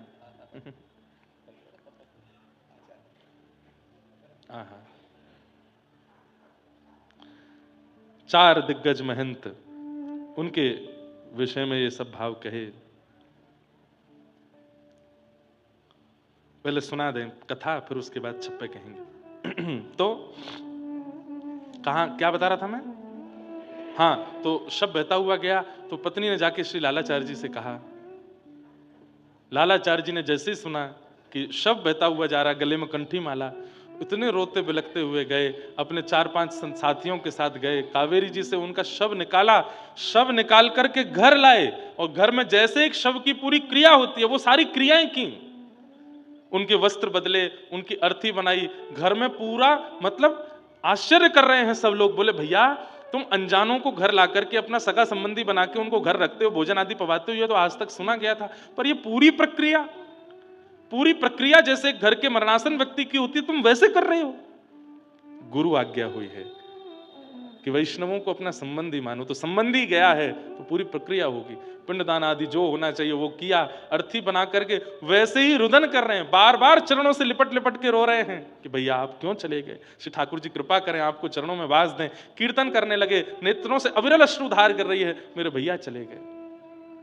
जाकर के उनका संस्कार किया, क्षौर कर्म कराया, सब कुछ वो किया जो एक घर परिवार सदस्य लोग करते हैं। 10 गात्रादि करने के बाद जब 13 आई तो 13 में पूरे नगर के ब्राह्मणों को चिट्ठी भेजी कि हमारे यहां हमारे बड़े भैया उनका 13 है, आपको प्रसाद पाने के लिए आना है। ब्राह्मणों ने चिट्ठी देख करके कहा बिल्कुल नहीं जाएंगे, ना हमें गोत्र पता, ना हमें इसका नाम पता, ये तो चलते फिरते किसी भी आदमी को अपना संबंधी बना लेते हैं और उसके नाम से कुछ भी करते हैं। बताओ, भोजन आदि पवाते तब तक ठीक था, घर में लाके उसका श्राद्ध कर्म कर रहे हैं, उसका जो 13 ही कर रहे हैं, हम जाएंगे इनके यहाँ पाने? बिल्कुल नहीं जाएंगे। यहाँ पर 13 पर ब्राह्मणों को जो भी दान आदि किया जाता सबकी व्यवस्था रखी, प्रसाद बनाया, लेकिन एक भी ब्राह्मण नहीं आया। आज मन व्यथित हुआ लालाचार्य जी का, और अपने गुरुदेव से जाकर के कहे, गुरुदेव आपने कहा था कि संतों को संबंधी मानना, मैंने तो संबंधी माना, पर यह समाज मेरे इस संबंध को स्वीकार नहीं कर रहा है, अब मैं क्या करूं? मैंने तो उनको भाई माना, मैंने तो बंधु माना, पर यह समाज उनको स्वीकार नहीं कर रहा, गुरुदेव अब मैं क्या करूं? तब रामानुजाचार्य जी ने ठाकुर जी की ओर देखा और कहा कि गुरु आज्ञा मान रहे हैं, गुरु आज्ञा गरी ऐसी आज्ञा गुरु नाम अविचारणीयाम, गुरु की आज्ञा पर बिल्कुल विचार नहीं कर रहे ठाकुर जी। और ऐसे लालाचार्य जी की इस निष्ठा को पूर्ण कहीं अविश्वास इनके चित्त में ना आ जाए कि इनके घर ब्राह्मण नहीं गए, आप कुछ कृपा करो। ठाकुर जी ने वैकुंठ से ऋषि और ब्राह्मणों को भेजा और जाकर के श्री लालाचार्य जी के यहाँ जाकर के उन्होंने प्रसाद पाया। देखते रह गए सब नगरवासी लोग, चतुर्भुज रूप हैं सबके, अद्भुत छटा प्रकट हो रही है, वैकुंठ से साक्षात ऋषि ब्राह्मण पधारे और आकर के श्री लालाचार्य जी के यहाँ प्रसाद स्वीकार किया।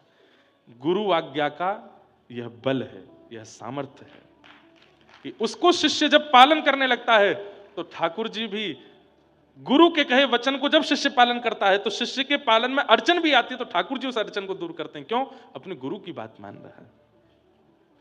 चतुर महंत दिग्गज चतुर भक्ति भूमि दावे रहे, श्रुति प्रज्ञा श्रुति द्रेव ऋषभ पुह कर इब ऐसे, श्रुति धामा श्रुति उदधि पराजित बामन जैसे, श्री रामानुज गुरु बंधु विदित जग मंगलकारी, शिव संहिता प्रणित ज्ञान सनकादिक सारी, इंदिरा पद्धति उदारधि सभा सा किसारंग कहे, चतुर महंत दिग्गज चतुर भक्ति भूमि दावे रहे।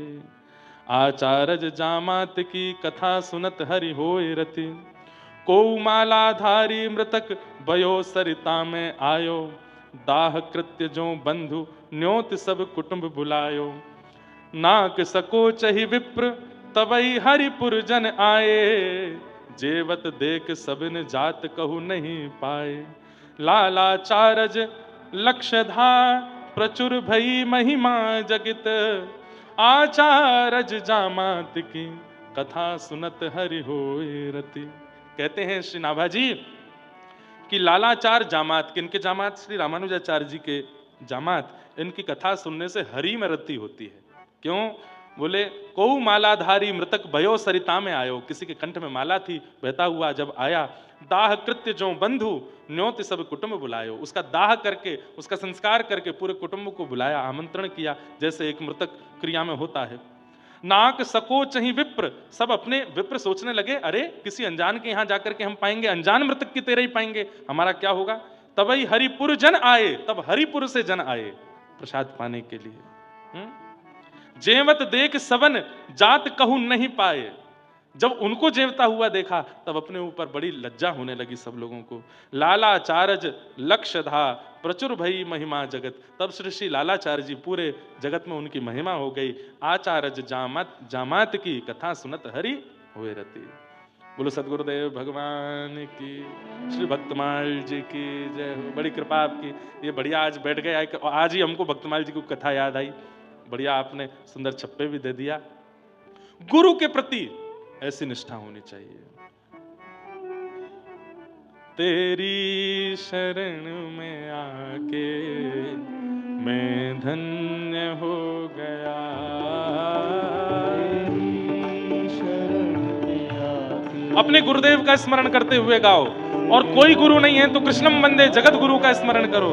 तेरी शरण में आके मैं धन्य हो गया, तेरी शरण में आके धन्य हो गया। जन्मों की प्यास थी जो,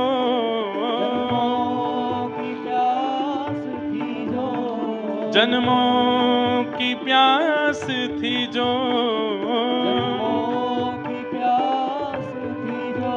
संपन्न हो गया।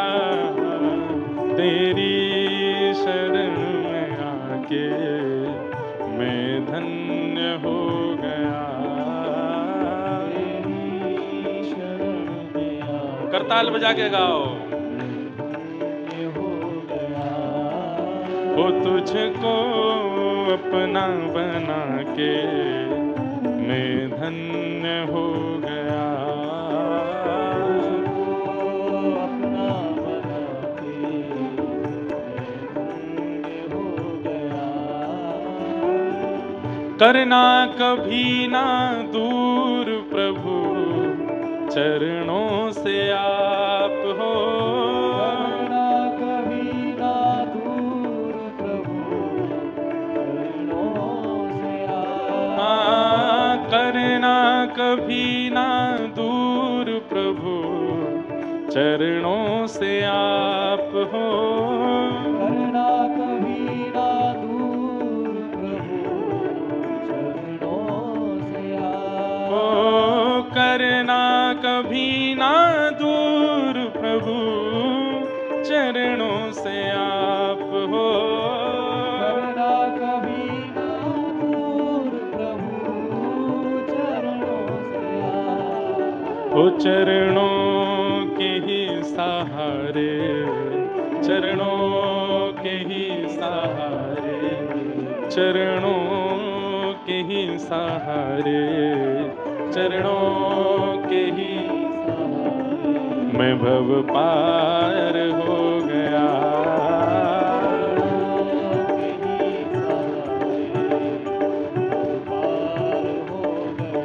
ओ चरणों के ही सहारे भव पार हो गया।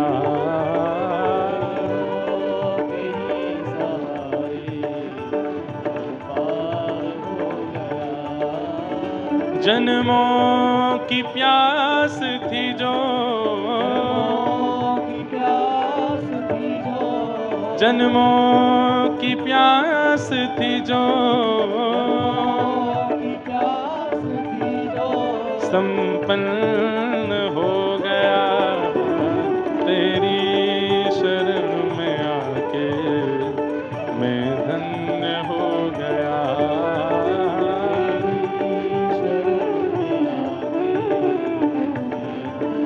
श्री सद्गुरुदेव भगवान की।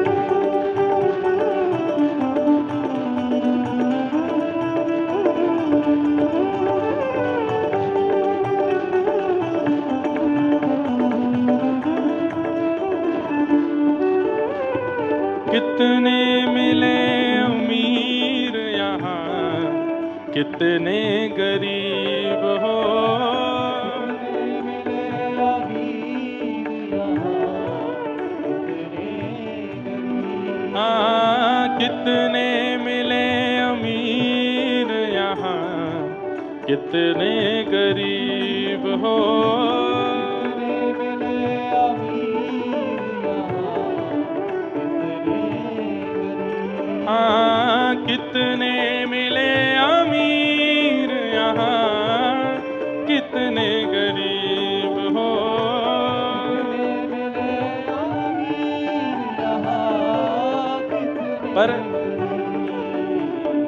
हे मेरे सदगुरुदेव भगवान, वो पर आप मिल गए तो, पर आप मिल गए तो, पर आप मिल गए तो, पर आप मिल गए तो धनवान हो गया।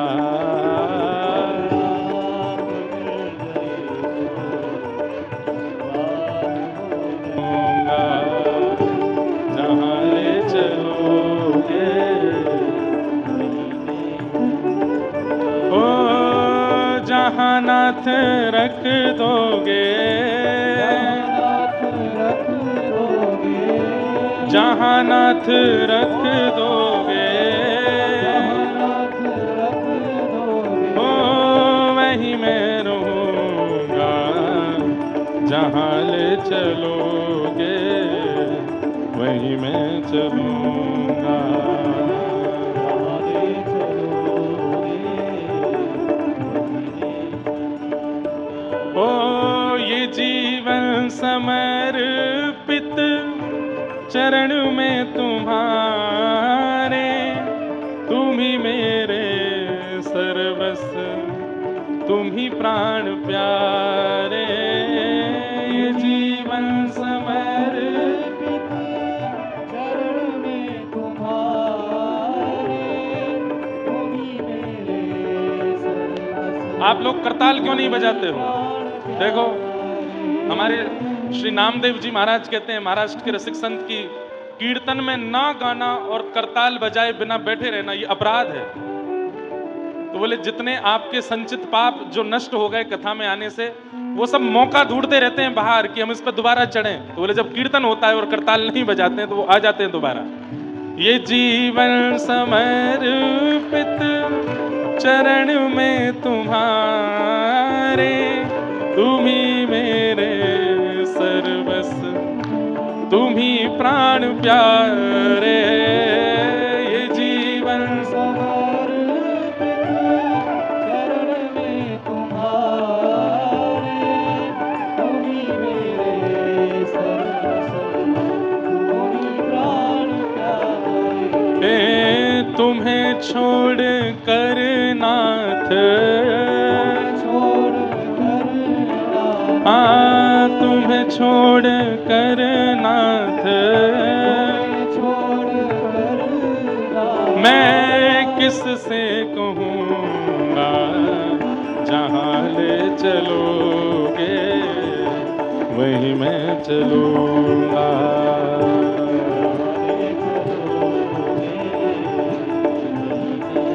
राधे राधे गोविंद गोविंद राधे, हे भजो राधे राधे गोविंद गोविंद राधे, गोविंद राधे गोपाल राधे, हे भजो गोविंद राधे गोपाल राधे, भजो गोविंद राधे गोपाल राधे, हे भजो गोविंद राधे गोपाल राधे, हे भजो हाँ भजो भजो राधे राधे गोविंद गोविंद राधे।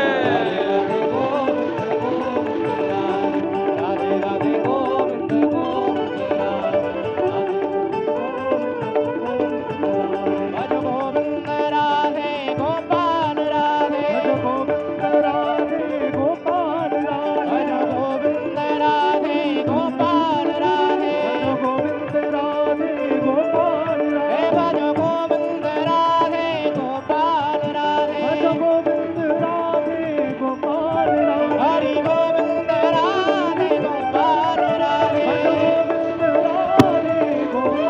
हे भजो हाँ भजो भजो राधे राधे गोविंद गोविंद राधे हे राधे राधे गोविंद गोविंद राधे हरि गोविंद राधे गोपाल राधे गोविंद राधे गोपाल राधे हरि गोविंद राधे गोपाल राधे हरि गोविंद राधे गोपाल राधे ओ रसिया को मोहल्ला न्यारो री रसिया को मोहल्ला न्यारो री रसिया। देखो हमारे यहाँ होली के दिन शुरू हो गए पर आप दोनों को नृत्य करते देख रसिया आए गए हो मन में। ओ रसिया को मोहल्ला न्यारो री रसिया को मोहल्ला न्यारो री रसिया। अरे हारे रसिया को हारे रसिया को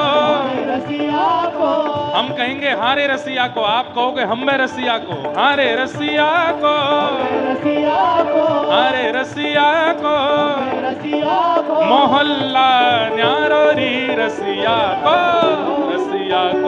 मोहल्ला न्यारो री रसिया को मोहल्ला न्यारो री रसिया। कैसे? ऊंचे पे नंदगाम बसत है, ऊंचे पे नंदगाम बसत है, ऊंचे पे नंदगाम बसत है, ऊंचे पे नंदगाम बसत है। अरे हाँ वारे रसिया हाँ वारे रसिया ऊंचे पे नंदगाम बसत है, ऊंचे पे नंदगाम जहाँ ठाड़ो है वंशी वारो जहाँ ठाड़ो है मुरली वारो है रसिया को ओ रसिया को मोहल्ला न्यारो री रसिया को रसिया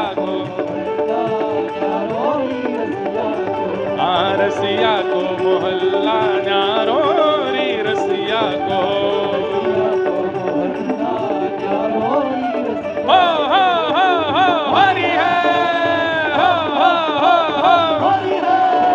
अरे नंदगाम के कुंवर कन्हैया बरसाने की छोरी है, नंदगाम के कुंवर कन्हैया बरसाने की छोरी है। हो हरि है हो रसिया को मोहल्ला न्यारो री रसिया को और अरे बरसाने या की भई है सगाई, बरसाने या की बरसाने या की भई है सगाई, बरसाने या की अरे हाँ वारे रसिया हाँ प्यारे रसिया बरसाने या की भई है सगाई, बरसाने या की भई है सगाई। ये तो श्यामा को है घरवारो, ये तो श्यामा को है ये तो राधा को है घरवारो, ये तो राधा को है घरवारो। ओ रसिया को मोहल्ला न्यारो री रसिया को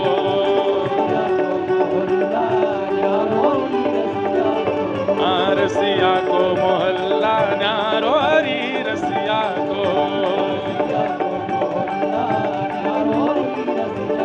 अरे हारे रसिया को अरे रसिया को अरे प्यारे रसिया को अरे भोरे रसिया को मोहल्ला न्यारो री रसिया को मोहल्ला न्यारो री रसिया को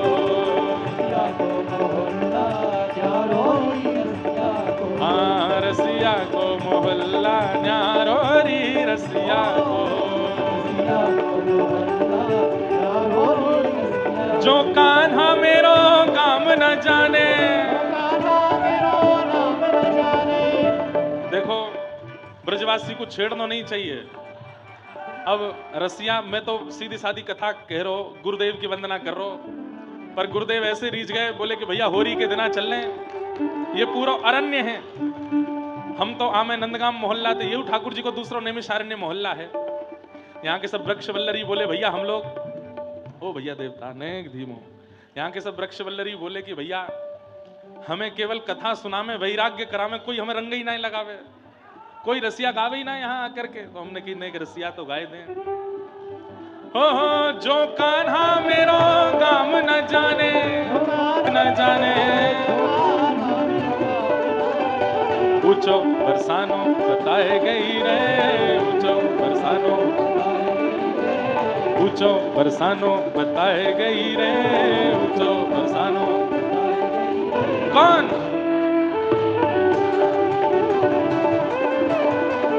ओ बरसाने की छोरे, राधा गोरी गोरी, बरसाने की छोरी। ओ करके इशारों बुलाए गई रे, करके इशारों, हाँ करके इशारों बुलाए गई रे, करके इशारों। कौन? बरसाने की छोरे, राधा गोरी गोरी, बरसाने की छोरी। बोल होरी के रसिया की जय जय श्री राम, जय जय श्री राम, जय जय श्री राम। बैठ जाओ। गुरु शरणागति से प्रारंभ हुए, होरी की रसिया में आए करके लुढ़के, ऐसा अद्भुत आनंद। बोलो सद्गुरुदेव भगवान की जय। इसका आशय ऐसे भी लगाया जा सकता है, एक बहुत सुंदर पंक्ति है,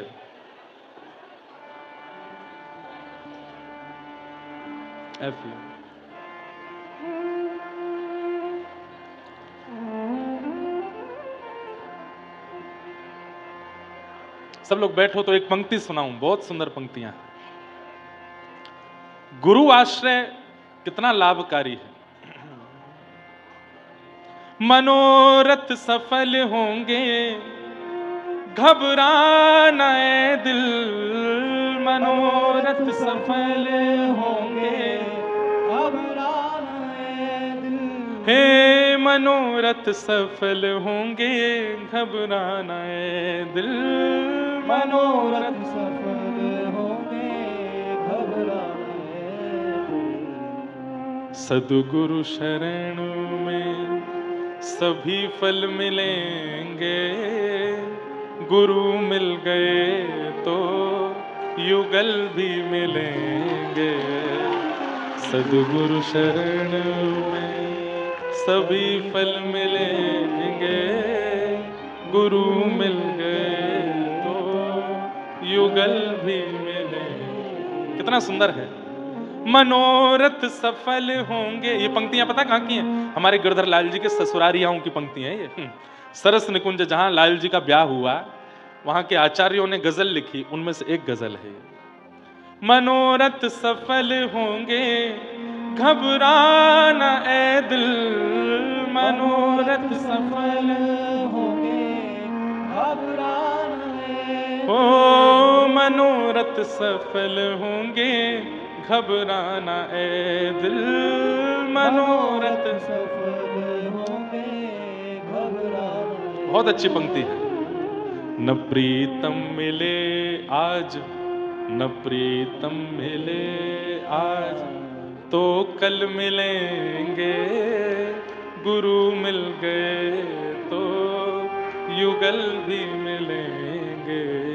न प्रीतम मिले आज तो कल मिलेंगे, गुरु मिल गए तो युगल भी मिलेंगे। सद्गुरु शरण में सभी फल मिलेंगे, गुरु मिल गए तो युगल भी मिलेंगे सद्गुरु शरण में सभी फल मिलेंगे, गुरु मिल गए तो युगल भी मिलेंगे। श्री सुखदेव जी महाराज की, भाष्यकार शेषावतार श्री रामानुस्वामी जी महाराज की। गुरु कृपा।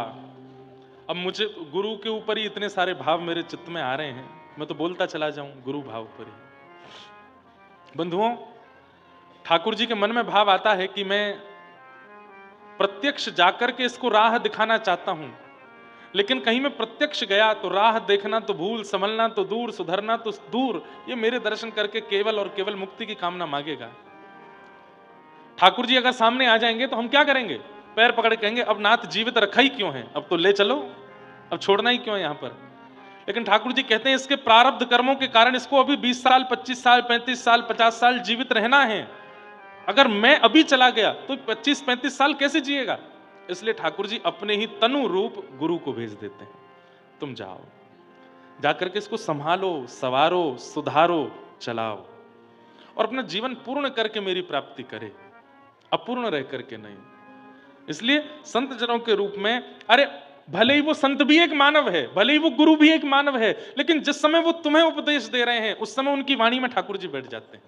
वो ठाकुर जी ही उपदेश दिलवाते हैं, वो ठाकुर जी बुलवाते हैं। मैं तो कहता हूं अपने शिष्यों से भी, श्रोताओं से भी, व्यास मंच के अलावा हमको लाला ही मानो, हमारे संग खेलो कूदो आनंद करो, कोई दिक्कत नहीं। पर जितनी देर व्यासपीठ पर बैठते हैं केवल उतनी देर के लिए गुरु भाव, और गुरु भाव ना भी रखो तो केवल इतना भाव रखो, ये जो कहेंगे उस पर समर्पित होना है बस। मैं बचाऊंगा नहीं, मेरी वाणी में बैठे हैं ठाकुर जी, वो बैठते हैं, सब व्यासों की वाणी पर बैठते हैं। जो भी इस व्यास आसन पर बैठता है आकर के उसकी वाणी से ठाकुर जी ही संकेत दिलवाते हैं, बस उनकी बातों को मान लीजिए, कल्याण आपका हो जाएगा।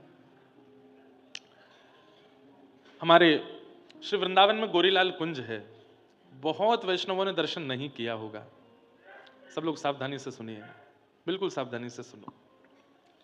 अब आ रही है बात तो फिर मैं रहने क्यों दूं, और इन्हीं कारणों से हमारी कथाओं का क्रम पीछे छूट जाता है, बीच बीच में ऐसे भाव आते हैं, पर मुझे लगता है कि वो भाव पुष्ट होना चाहिए ना आपके चित्त में, तभी आगे के विषय पे जाएं। हमारे वृंदावन में गोरीलाल कुंज है, हरिदासी परंपरा का स्थान है, अत्यंत गोपनीय और गुप्त है, हर कोई नहीं पहुंच पाता वहां पे, लेकिन जो पहुंचे वहीं के होके रह गए, इतना अद्भुत स्थान है। वहां के आचार्य चरण हुए श्री नरहर देव जी महाराज, और श्री नरहर देव जी के शिष्य हुए श्री रसिक देव जी। कौन हुए? श्री रसिक देव जी। तो गुरु कैसे परीक्षा लेते हैं अपने शिष्य की, ये कथा सुनो। तो श्री रसिक देव जी, इसके प्रति गुरुदेव का बड़ा आत्मीय भाव होने लगा। वहां गोरीलाल जी हैं। अब ये भी एक अद्भुत कथा है कि वहां जो ठाकुर जी हैं, जैसे युगल सरकार है ना, ठाकुर जी और प्रिया जी, वहां ठाकुर जी जो हैं, जो ऐसे खड़े हैं वो प्रिया जी हैं, और ऐसे जो खड़े हैं वो ठाकुर जी हैं। मतलब इसीलिए, क्योंकि लाल तो सांवले हैं, पर वहां गोरी जो है वो लाला बन के खड़ी है, इसीलिए ठाकुर जी का नाम है गोरीलाल कुंज, इसलिए स्थान का नाम गोरीलाल कुंज है। वहां ठाकुर जी जो हैं वो प्रिया जी हैं, और प्रिया जी जो हैं वो ठाकुर जी हैं, विपरीत श्रृंगार में खड़े हैं, अद्भुत दर्शन है। तो वहां के आचार्य हुए श्री नरहर देव जी, उनके शिष्य थे श्री रसिक देव जी। तो एक बार गुरुदेव के मन में आया कि रसिक देव जी की परीक्षा ली जाए। रसिक देव जी अत्यंत गुरु प्रति निष्ठा, मतलब ये बात कह दें तो कोई अतिशयुक्ति नहीं, ठाकुर जी को बाद में प्रणाम, पहले गुरु जी को प्रणाम, ऐसे श्री रसिक देव जी। तो एक बार गुरुदेव के मन में आया कि रसिक देव की परीक्षा लेकर के पूरे शिष्यों को बताया जाए कि ये कैसा शिष्य है। तो क्या परीक्षा ली? अपने एक दूसरे शिष्य को बुला करके कहा, तुम जबरदस्ती रसिक देव पर झूठे आरोप लगा करके हमसे शिकायत करो उसकी। तो कहने लगे, गुरुदेव ऐसा क्यों कर रहे हैं? बोले, हमने जितना कहा बस उतना करो, रसिक देव पर झूठा आरोप लगा करके उसकी आके हमसे निंदा करो, शिकायत करो। ठीक है, गुरु आज्ञा मान ली बेचारे उस बालक ने, और आकर के रसिक देव जी सामने बैठे थे, और गुरुदेव से आके, देखिए गुरुदेव आप इसको समझा लीजिए, और ये बहुत ज्यादा विचित्र हो गए कि कभी हमारा लोटा फेंक देते हैं, कभी हमारे वस्त्रों पर रज फेंक देते हैं, कभी हमारे ऐसा करते हैं, फाड़ देते हैं वस्त्र, बहुत उधम मचाते हैं, बहुत हमारे साथ अत्याचार अनाचार करते हैं। गुरुदेव ने कहा, रसिकदेव तुमने ऐसा किया, किया नहीं उन्होंने, लेकिन गुरुदेव के आगे ना अपनी अपनी ना बोलने में भी उनको संकोच हो रहा है, नीचे नजर करके बैठ गए, कुछ नहीं बोले। बोले तुम इतने उद्दंड हो, हमको ये नहीं पता था। अच्छा, सब शिष्य जानते थे कि गुरुजी इनसे बहुत प्रेम करते हैं, छोटी सी बात है, थोड़ा डांट देंगे, पर गुरुदेव ने क्या कहा, ये उद्दंडता हम बिल्कुल स्वीकार नहीं करेंगे। रसिकदेव इसी समय अपना बोरिया बिस्तर बांधो, आश्रम छोड़ के चले जाओ। तो रसिकदेव जी ने एक बार नजर उठा के गुरुदेव की ओर देखा, कहना चाहते हैं कि मैंने नहीं किया कुछ भी, लेकिन अब गुरु आज्ञा पहले ही हो गई कि आश्रम छोड़ के जाओ। उस गुरु भाई की ओर देखा, वो गुरु भाई भी आश्चर्य में आ गया, बोले गुरुजी ने कहा था कि आरोप लगाना पर इतना बड़ा दंड देंगे, ये गुरुजी ने मुझे भी नहीं बताया था। वो चरणों में गिर गया, गुरुदेव गुरुदेव गुरुदेव, रसिकदेव जी ने कुछ नहीं किया, आप ऐसा मत, तुम चुप रहो बिल्कुल, रसिकदेव निकलो जाओ। रसिकदेव जी के प्राण बसते हैं अपने गुरु में, और गुरु ने कह दिया आश्रम छोड़ के चले जाओ। तुरंत क्षण भर नहीं लगाया, गुरुदेव को प्रणाम किया, ठाकुर जी को प्रणाम किया, आश्रम से अपने 2-4 सामग्री जो थी वो लेकर के निकल गए।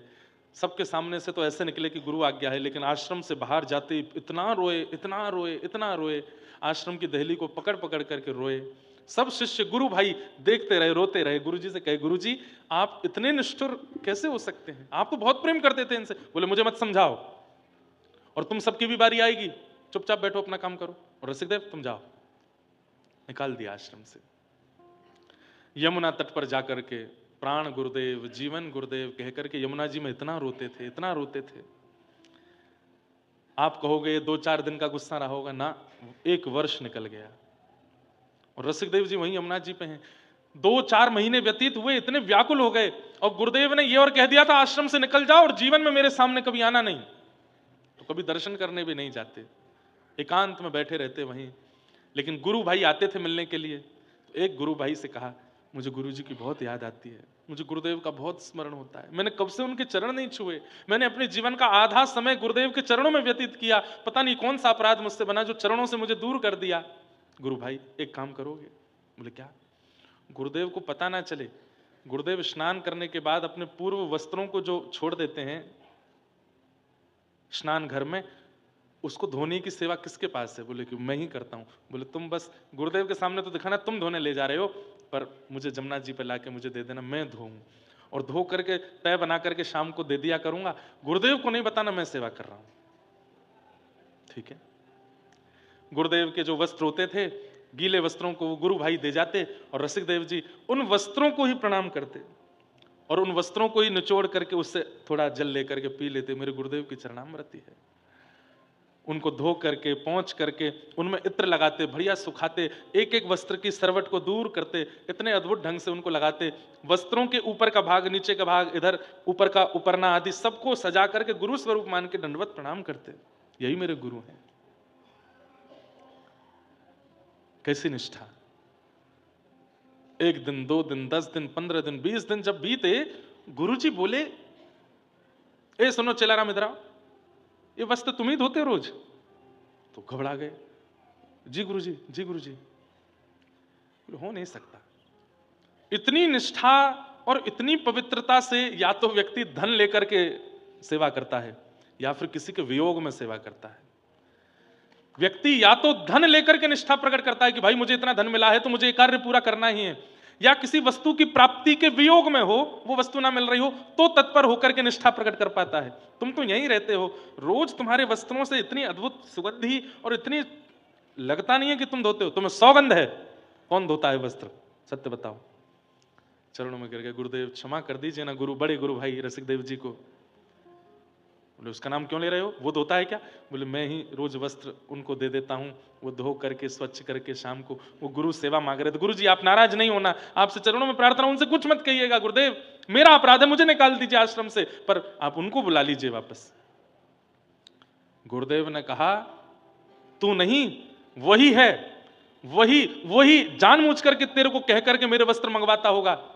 सुन, उस रसिकदेव को जाकर के बोल दे। बोले क्या? मेरी आज्ञा है, वृंदावन छोड़ दे, वृंदावन से बाहर निकल जाए। गुरु शिष्य जो था वो मन में सोचने लगा मेरे प्राण निकल जाएं अब, गुरुदेव आप इतने निष्ठुर क्यों होते जा रहे हैं? आश्रम से निकाल दिया, ये कम नहीं है क्या? बोले तर्क करता है, वितर्क करता है गुरुदेव के आगे। मैंने आज्ञा कर दी, जाकर के उसको बोल दो।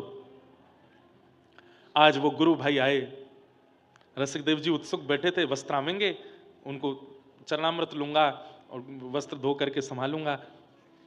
गुरु भाई आए, आकर के लिपट के रोने लगे। बोले क्या हुआ गुरु भाई, तुम रो क्यों रहे हो? गुरुदेव स्वस्थ तो है ना, आश्रम में सब मंगल में है ना, हमारे गुरुलाल जी प्रेम से तुम रो क्यों रहे हो, क्या बात है? गुरुदेव की आज्ञा है, उन्हें पता चल गया कि तुम वस्त्र धोते हो, इसलिए क्रोध में आकर के आज्ञा दी है कि इसी वक्त वृंदावन का त्याग कर दो। पछाड़ खा के रसिक देव जी गिर पड़े, रज को हृदय से लगाने लगे, श्री यमुना जी को आलिंगन करने लगे, व्रज की लता गुल्म वृक्षों को देखने लगे। मैंने कौन सा अपराध किया जो गुरुदेव इतने नाराज हैं मुझसे? उसी समय कहा गुरु भाई मैं जा रहा हूं, और प्रार्थना करना कि ये प्राण निकल जाए, क्योंकि गुरुदेव के बिना नहीं रह सकता। एकमात्र वृंदावन था जो मुझे जीवित रखे हुए था, अब उसके त्याग की भी आज्ञा गुरुदेव ने कर दी है, अब तो मैं जीवित नहीं बचूंगा। गुरु भाई कभी मिलेंगे। निकल गए आश्रम छोड़कर। वृंदावन त्याग की बात थी, कोई बात नहीं, 84 कोस में कहीं रह लूंगा, व्रज में रहूंगा तो प्राण तो बचे रहेंगे कि कभी गुरुदेव के दर्शन होंगे, इसलिए प्राण बचाए रखूंगा। मथुरा जाके रहने लगे।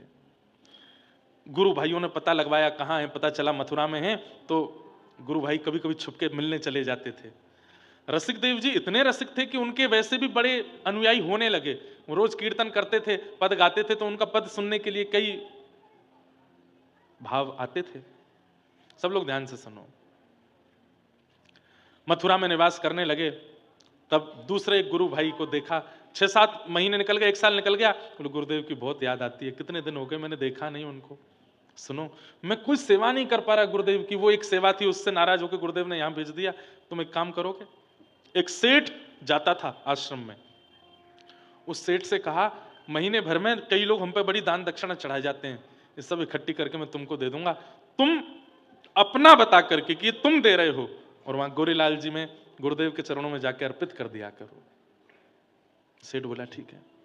महीने भर में जितनी चढ़ोतरी होती, रसिक देव जी के पास जो भी शिष्यगण आके दे जाते, सब इकट्ठा करके एक सेठ को देते, और अपना बता करके दे देना कि मैं दे रहा हूं। उस सेठ जाते हर महीने जाके, गुरुदेव सेवा, आश्रम की सेवा के लिए ये मेरी तरफ से थोड़ी सेवा है। 1 बार दिया, 2 बार दिया, 3 बार दिया, 6 बार दिया। जब लगातार देता रहा वो सेठ, गुरुदेव बोले ए सेठ यहां पे आ, इतना उदार कैसे हो रहे हो तुम? नहीं नहीं गुरुदेव बस सेवा करनी आश्रम की। बोले मैंने पता करवाया, तुम्हारे खुद के व्यापार में तंगी चल रही है, खुद के परिवार में ज्यादा खाना पीने की व्यवस्था नहीं बन पा रही हो, तुम रोज आकर आश्रम की सेवा कर रहे हो? तुम्हें सौगंध है, सत्य बताओ कौन करता है ये सेवा? सब गुरु भाई फिर घबरा गए, बोले गुरुदेव कहीं अब की बार और निष्ठुर नहीं हो जाएं। सेठ ने बता दिया, बोले श्री रसिक देव जी मथुरा में विराजते हैं, वही भेजते हैं। ताम्र वर्ण हो गया गुरुदेव का, और महाराज कांपने लगा पूरा शरीर अंग, और क्रोध में भर के आज्ञा कर दी, मेरी आज्ञा है उस दुष्ट को जाकर के कह दो 84 कोस व्रजमंडल का त्याग कर दे, निकल जाए बाहर, और लौट करके कभी चरण ना रखे इस 84 कोस के अंदर। अगर वो आया तो बहुत बुरा होगा। सेठ जी ने जाकर के खबर रसिक देव जी को सुनाई। बोले मैं कैसे जीऊं,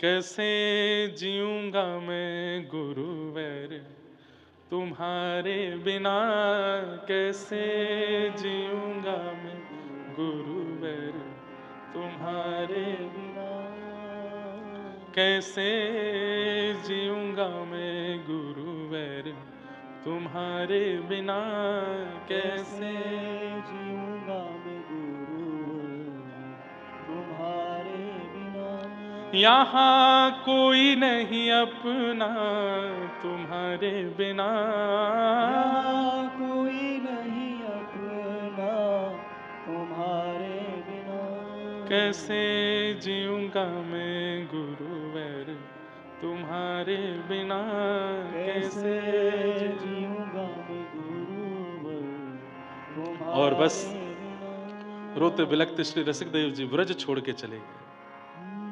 किसी ने कहा प्राण त्याग देते यमुना जी में डूब करके? बोले गुरु की आज्ञा नहीं पूरी होगी ना, अगर प्राण त्याग दूंगा तो स्वेच्छा हो जाएगी, गुरु आज्ञा की अवहेलना हो जाएगी।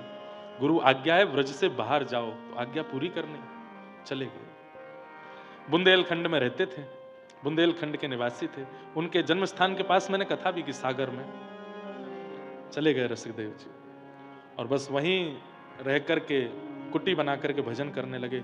वर्षों तक वृंदावन लौट करके नहीं आए, शुष्क हो गए गुरुदेव की स्मृति में, याद में, पतले दुबले हो गए, बिल्कुल प्राण पखेरु उड़ने को हैं, और बस इच्छा यह है कि प्राण बाद में जाएं, बस एक बार गुरुदेव की झांकी कर लूं, एक बार अपने गुरुदेव को देख लूं, फिर भले ही प्राण त्याग दूंगा।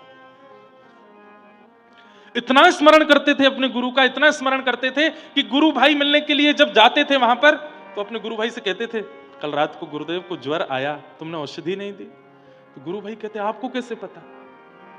इतना चिंतन किया गुरुदेव का कि गुरु की प्रत्येक गतिविधि उनको पता होती थी, इतनी दूर बैठ करके भी। पर निष्ठुर हैं गुरुदेव, नहीं स्वीकार कर रहे। 5-6 वर्ष निकल गए। उसके बाद श्री नरहर देव जी जो गुरु जी थे, उनकी यात्रा हुई बुंदेलखंड की तरफ, और जब वे यात्रा पर निकले, गांव के लोगों ने जाकर के श्री रसिकदेव जी से कहा, अब तो अच्छे दिन आए हैं, अब तो ठाकुर जी रीझ गए, श्री सदगुरुदेव भगवान नरहर देव जी बुंदेलखंड आ रहे हैं, अब तो हमें दर्शन होंगे।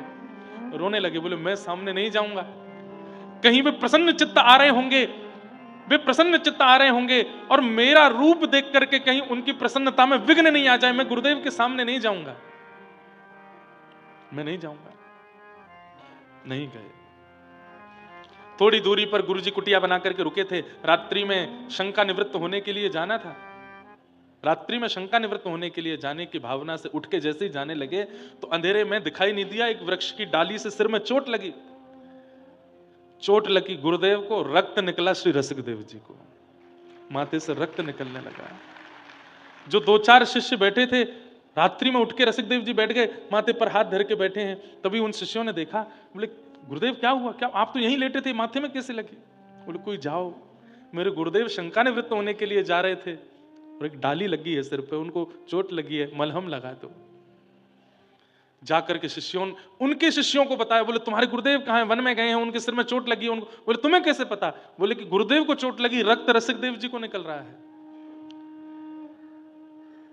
ये बात जाकर के किसी अत्यंत गूढ़ शिष्य ने नरहर देव जी से कही, गुरुदेव आप सोच रहे हैं पराकाष्ठा प्रेम की, वो कितना प्रेम करते हैं आपको, चोट आपको लगती है, रक्त उनको निकलता है। गुरुदेव इतने निष्ठुर क्यों हो रहे हैं, स्वीकार कर लीजिए ना। खबरदार जो उसका नाम मेरे सामने लिया। तो इतने के बाद भी गुरु ने स्वीकार नहीं किया। बोले सुनो, अभी कितने दिन का प्रवास हो रहा है बुंदेलखंड में? बोले गुरुजी अभी 1 महीना और। बोले नहीं, अभी रात में ही वृंदावन वापस जाएंगे, नहीं चाहिए, नहीं रहना, हमें उस नगर में नहीं रहना जहां वो रसिकदेव रहता हो। शिष्यों के मन में आया, ऐसा तो कोई अपराध नहीं किया उन्होंने गुरुदेव जो आप इतने नाराज हो उनसे। लौट करके वृंदावन आ गए। वृंदावन में श्री गोरीलाल ठाकुर जी विराजमान थे। गुरुदेव आकर के जैसी सेवा में अंदर गए तो क्या देखा, बाहर सब शिष्यगण रो रहे हैं। रोज गुरुदेव से कहते हैं रसिकदेव जी को स्वीकार कर लो, लेकिन गुरुजी नहीं मानते। आज जब ठाकुर जी की सेवा में गए तो क्या देखा, ठाकुर जी के नेत्रों में अश्रुबिंद है। ताली नहीं बजाओ, सुनो। कहा ठाकुर जी से, जय जय आप रुदन कर रहे हैं, मेरे प्रियालाल सरकार कोई सेवा में अपराध बना, आपके शयन में कोई दिक्कत हुई, कोई प्रसादी में दिक्कत हुई, आप रुदन क्यों कर रहे हैं नाथ, आपके नेत्रों में अश्रु क्यों हैं? ठाकुर जी प्रकट हो गए। वो प्रकट होकर के बोले, क्यों इतने निष्ठुर हो रहे हैं आप भी जानते हैं हृदय से कि रसिकदेव कितना योग्य है, आप भी जानते हैं कि वो कितना प्रेमी है, कितना भक्त है, फिर इतनी परीक्षाएं क्यों? आप उसको स्वीकार क्यों नहीं करते? ये सुनते ही नरहरदेव जी नृत्य करने लगे, रोने लगे, हृदय पर हाथ धर के बोले, मैं यही प्रतीक्षा कर रहा था, सबने कहा स्वीकार करो, पर जिस दिन मेरे नाथ कहेंगे स्वीकार करो उस दिन करूंगा। मैं इसी की प्रतीक्षा कर रहा था कि सबको पता चल गया है कि रसिकदेव कितना प्रेमी है, पर मैं प्रतीक्षा कर रहा था जिस दिन मेरे प्रिया प्रियतम स्वीकार करके कहेंगे और मुझसे कहेंगे कि उसको स्वीकार करो, उस दिन मेरे मन में भाव आएगा, हाँ अब प्रियालाल ने भी स्वीकार कर लिया, अब मैं रसिकदेव। जो इतने 6-7 वर्षों से इतने निष्ठुर गुरुदेव थे, आज सारी निष्ठुरता दूर बाहर आए, रोने लगे। अरे कोई दौड़ के जाओ, मेरे रसिकदेव को लेकर के आओ, हो गया बहुत दिन, 6 साल आडंबर किया, 6 साल नाटक किया क्रोध करने का, अब नहीं। इस पूरे क्रोध के पीछे कारण एक ही था कि मेरे प्रियालाल उसको स्वीकार कर लें, और आज इन्होंने स्वीकार कर लिया, अब मेरा रसिकदेव उसको बुला के लाओ। किसी ने जाकर के बुंदेलखंड में खबर दी और कहा, श्री गुरुदेव बुला रहे हैं, आपको याद कर रहे हैं। सुनते ही श्री रसिकदेव जी की स्थिति, मेरे प्राण निकल ना जाए, वृंदावन तक जीवित रख लो मुझे बस। मैं सुनकर के मेरे कान तरस गए कि मेरे गुरुदेव मुझे बुला रहे हैं। रथ आए, हाथी आए, घोड़े आए, पर पैदल चल रहे हैं वृंदावन की ओर। मेरे गुरुदेव बुला रहे हैं। लौट करके आए और जैसे ही गोरीलाल कुंज में आए, श्री नरहर देव जी ने हृदय से लगा लिया। कितनी देर तक दोनों गुरु शिष्य एक दूसरे को हृदय से लगा के रोते रहे, किसी को समय का भान नहीं पड़ा। सुबह से रात्रि हो गई, बार बार देखते हैं, फिर हृदय से लगाते हैं, अरे मेरे रसिक देव, तुझे ज्यादा पीड़ा तो नहीं हुई ना, तुझे कष्ट तो नहीं हुआ ना? आज तेरे इस निष्ठा से, तेरे इस भाव से प्रसन्न होकर मैं तुझे कुछ देना चाहता हूं। क्या? अब से गोरीलाल तुम्हारे हैं, अब से ये प्रिया प्रियतम तुम्हारे हैं, अब इनकी सेवा तुम करोगे।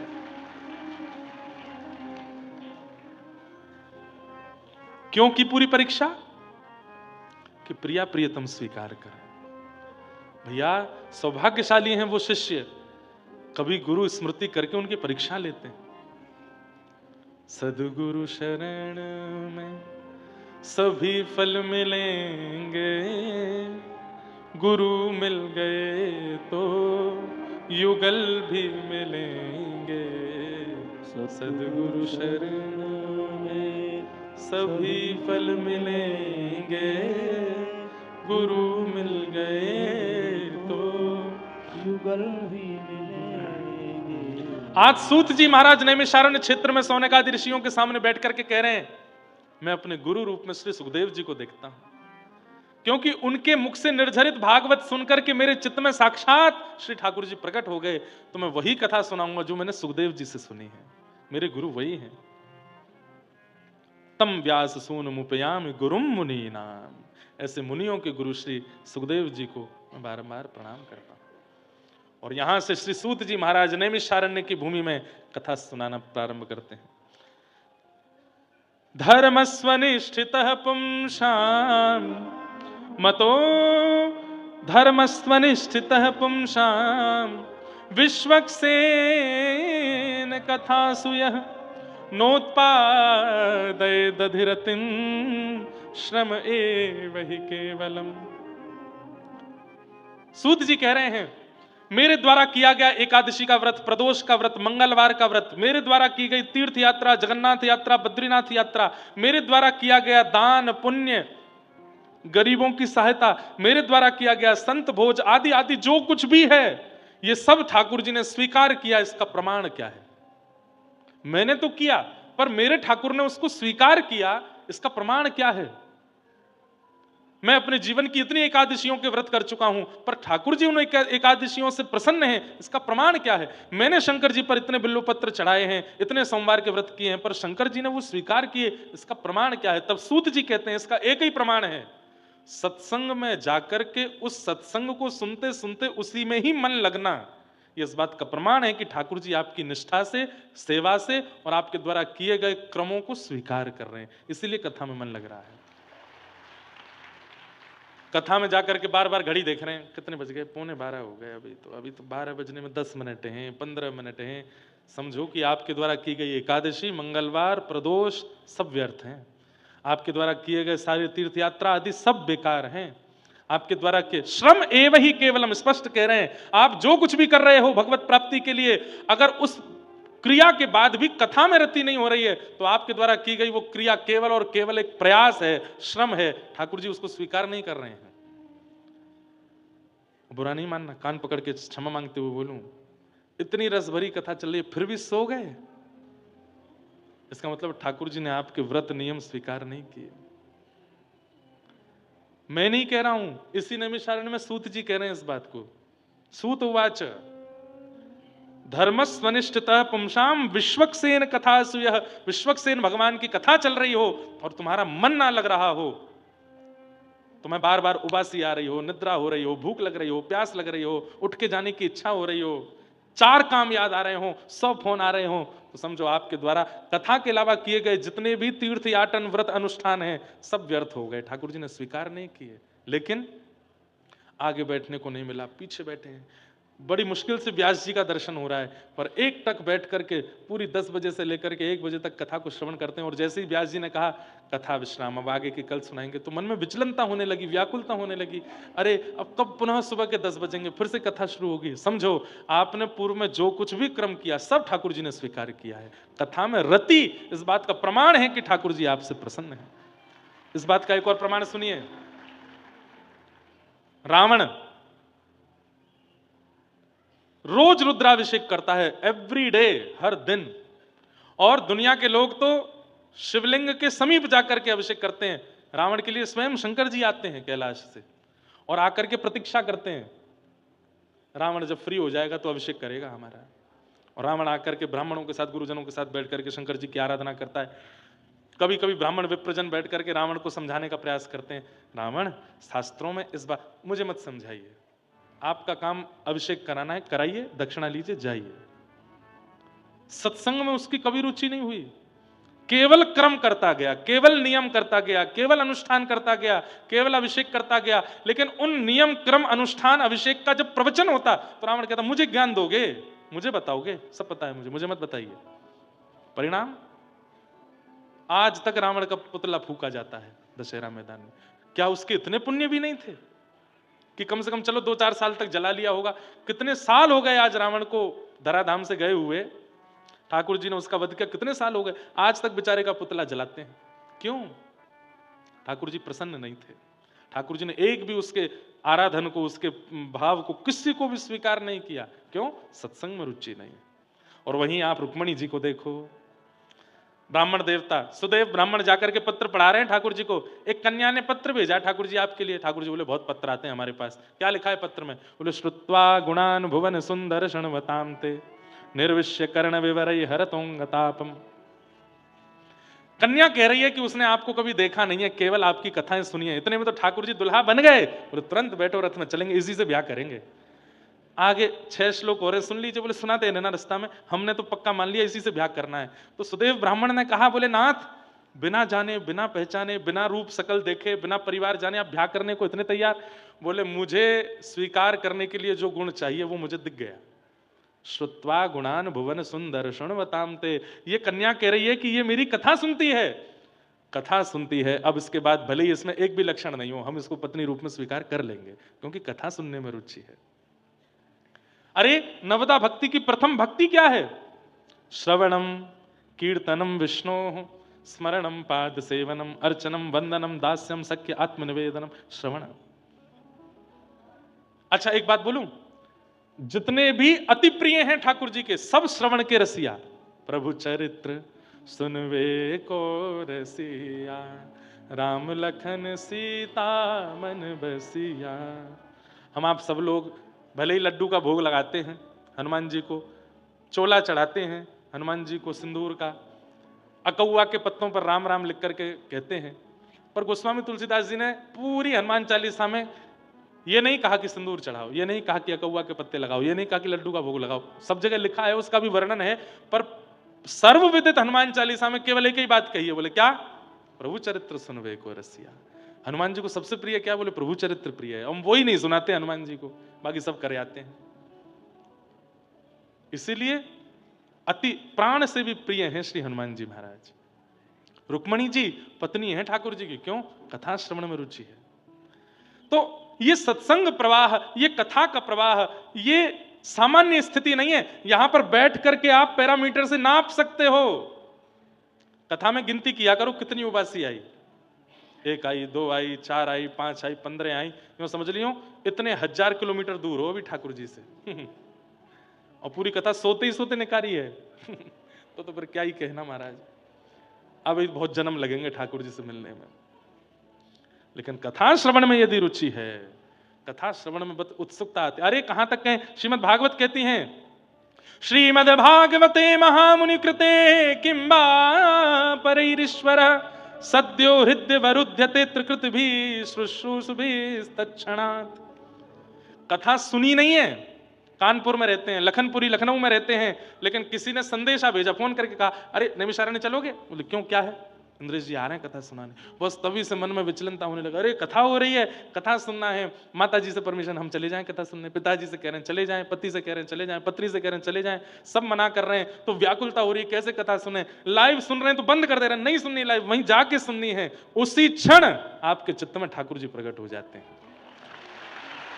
सुनने की इच्छा मात्र से ठाकुर जी चित्त में प्रकट हो जाते हैं। सुनने से क्या होगा ये तो बहुत दूर की बात है, इच्छा मात्र ठाकुर जी को प्रकट कर देती है। तो भैया सुनिए, आप में भले ही और कोई सेवा का लक्षण नहीं है और कोई गुण नहीं है, ना अनुष्ठान कर पाते हैं, ना तीर्थ जा पाते हैं, ना तिलक लगा पाते हैं, ना एकादशी कर पाते हैं, पर कथा सुनने में बहुत आनंद आता। बस इसमें ही रहो, इसी से ही सब हो जाएगा। ठाकुर जी कहते हैं बाकी सब लक्षण करने में बहुत लोगों को आसानी लगती, पर कथा सुनना बड़ा भारी पड़ता है लोगों को। पर तुमको कथा सुनने में रुचि आ रही है तो इसका मतलब है ठाकुर जी आपसे प्रसन्न है, राजी है, और वो राजी रहें, बस और क्या चाहिए। इस प्रकार सूत जी महाराज कथा श्रवण करा रहे हैं। आगे भगवान के अवतारों का विषय, भागवत जी के प्राकट्य का विषय सुनाया, और श्री वेदव्यास जी महाराज ने किस प्रकार भागवत जी की रचना की सब विषय बताए। महाभारत के प्रसंग में परीक्षित को श्राप कैसे लगा, संपूर्ण कथा सुनाई। कुंती स्तुति, भीष्म पितामह की स्तुति आदि सब मैंने विषय बहुत बार विस्तार से कहे, इसलिए इनको केवल स्पर्श करते हुए। और श्री परीक्षित जी को 7 दिन में मरने का श्राप लगा। सुखदेव जी आए और परीक्षित ने चरणों में प्रणाम करते हुए निवेदन किया, हे नाथ, कृपा करके मुझे ये बताइए, अतः पृच्छामि संसिद्धिं योगिनां परमं गुरुं पुरुषस्येह यत् कार्यं म्रियमाणस्य सर्वथा। जिसके जीवन के केवल 7 दिन बचे हैं, उसको अपनी मुक्ति के लिए क्या करना चाहिए, कृपा करके मुझे ये बताओ। श्री सुखदेव जी महाराज बोले, इसका उत्तर तो हम कल सुबह 10 बजे से बताएंगे। श्री सुखदेव जी महाराज व्यास मंच पर आसीन हो गए हैं और अब परीक्षित के शंका का समाधान करना यहाँ से प्रारंभ कर रहे हैं। ये सब विषय हम लोग कल 10 बजे से श्रवण करेंगे। प्रेम और भाव से आज के मंगल भाव को प्रणाम करते हैं। बोलो वृंदावन बिहारी लाल की, नैमिषारण्य तीर्थ की, अनंत बलवंत श्री हनुमानगढ़ी हनुमान जी महाराज की जय। जय श्री राम, जय जय श्री राम, जय जय श्री राधे।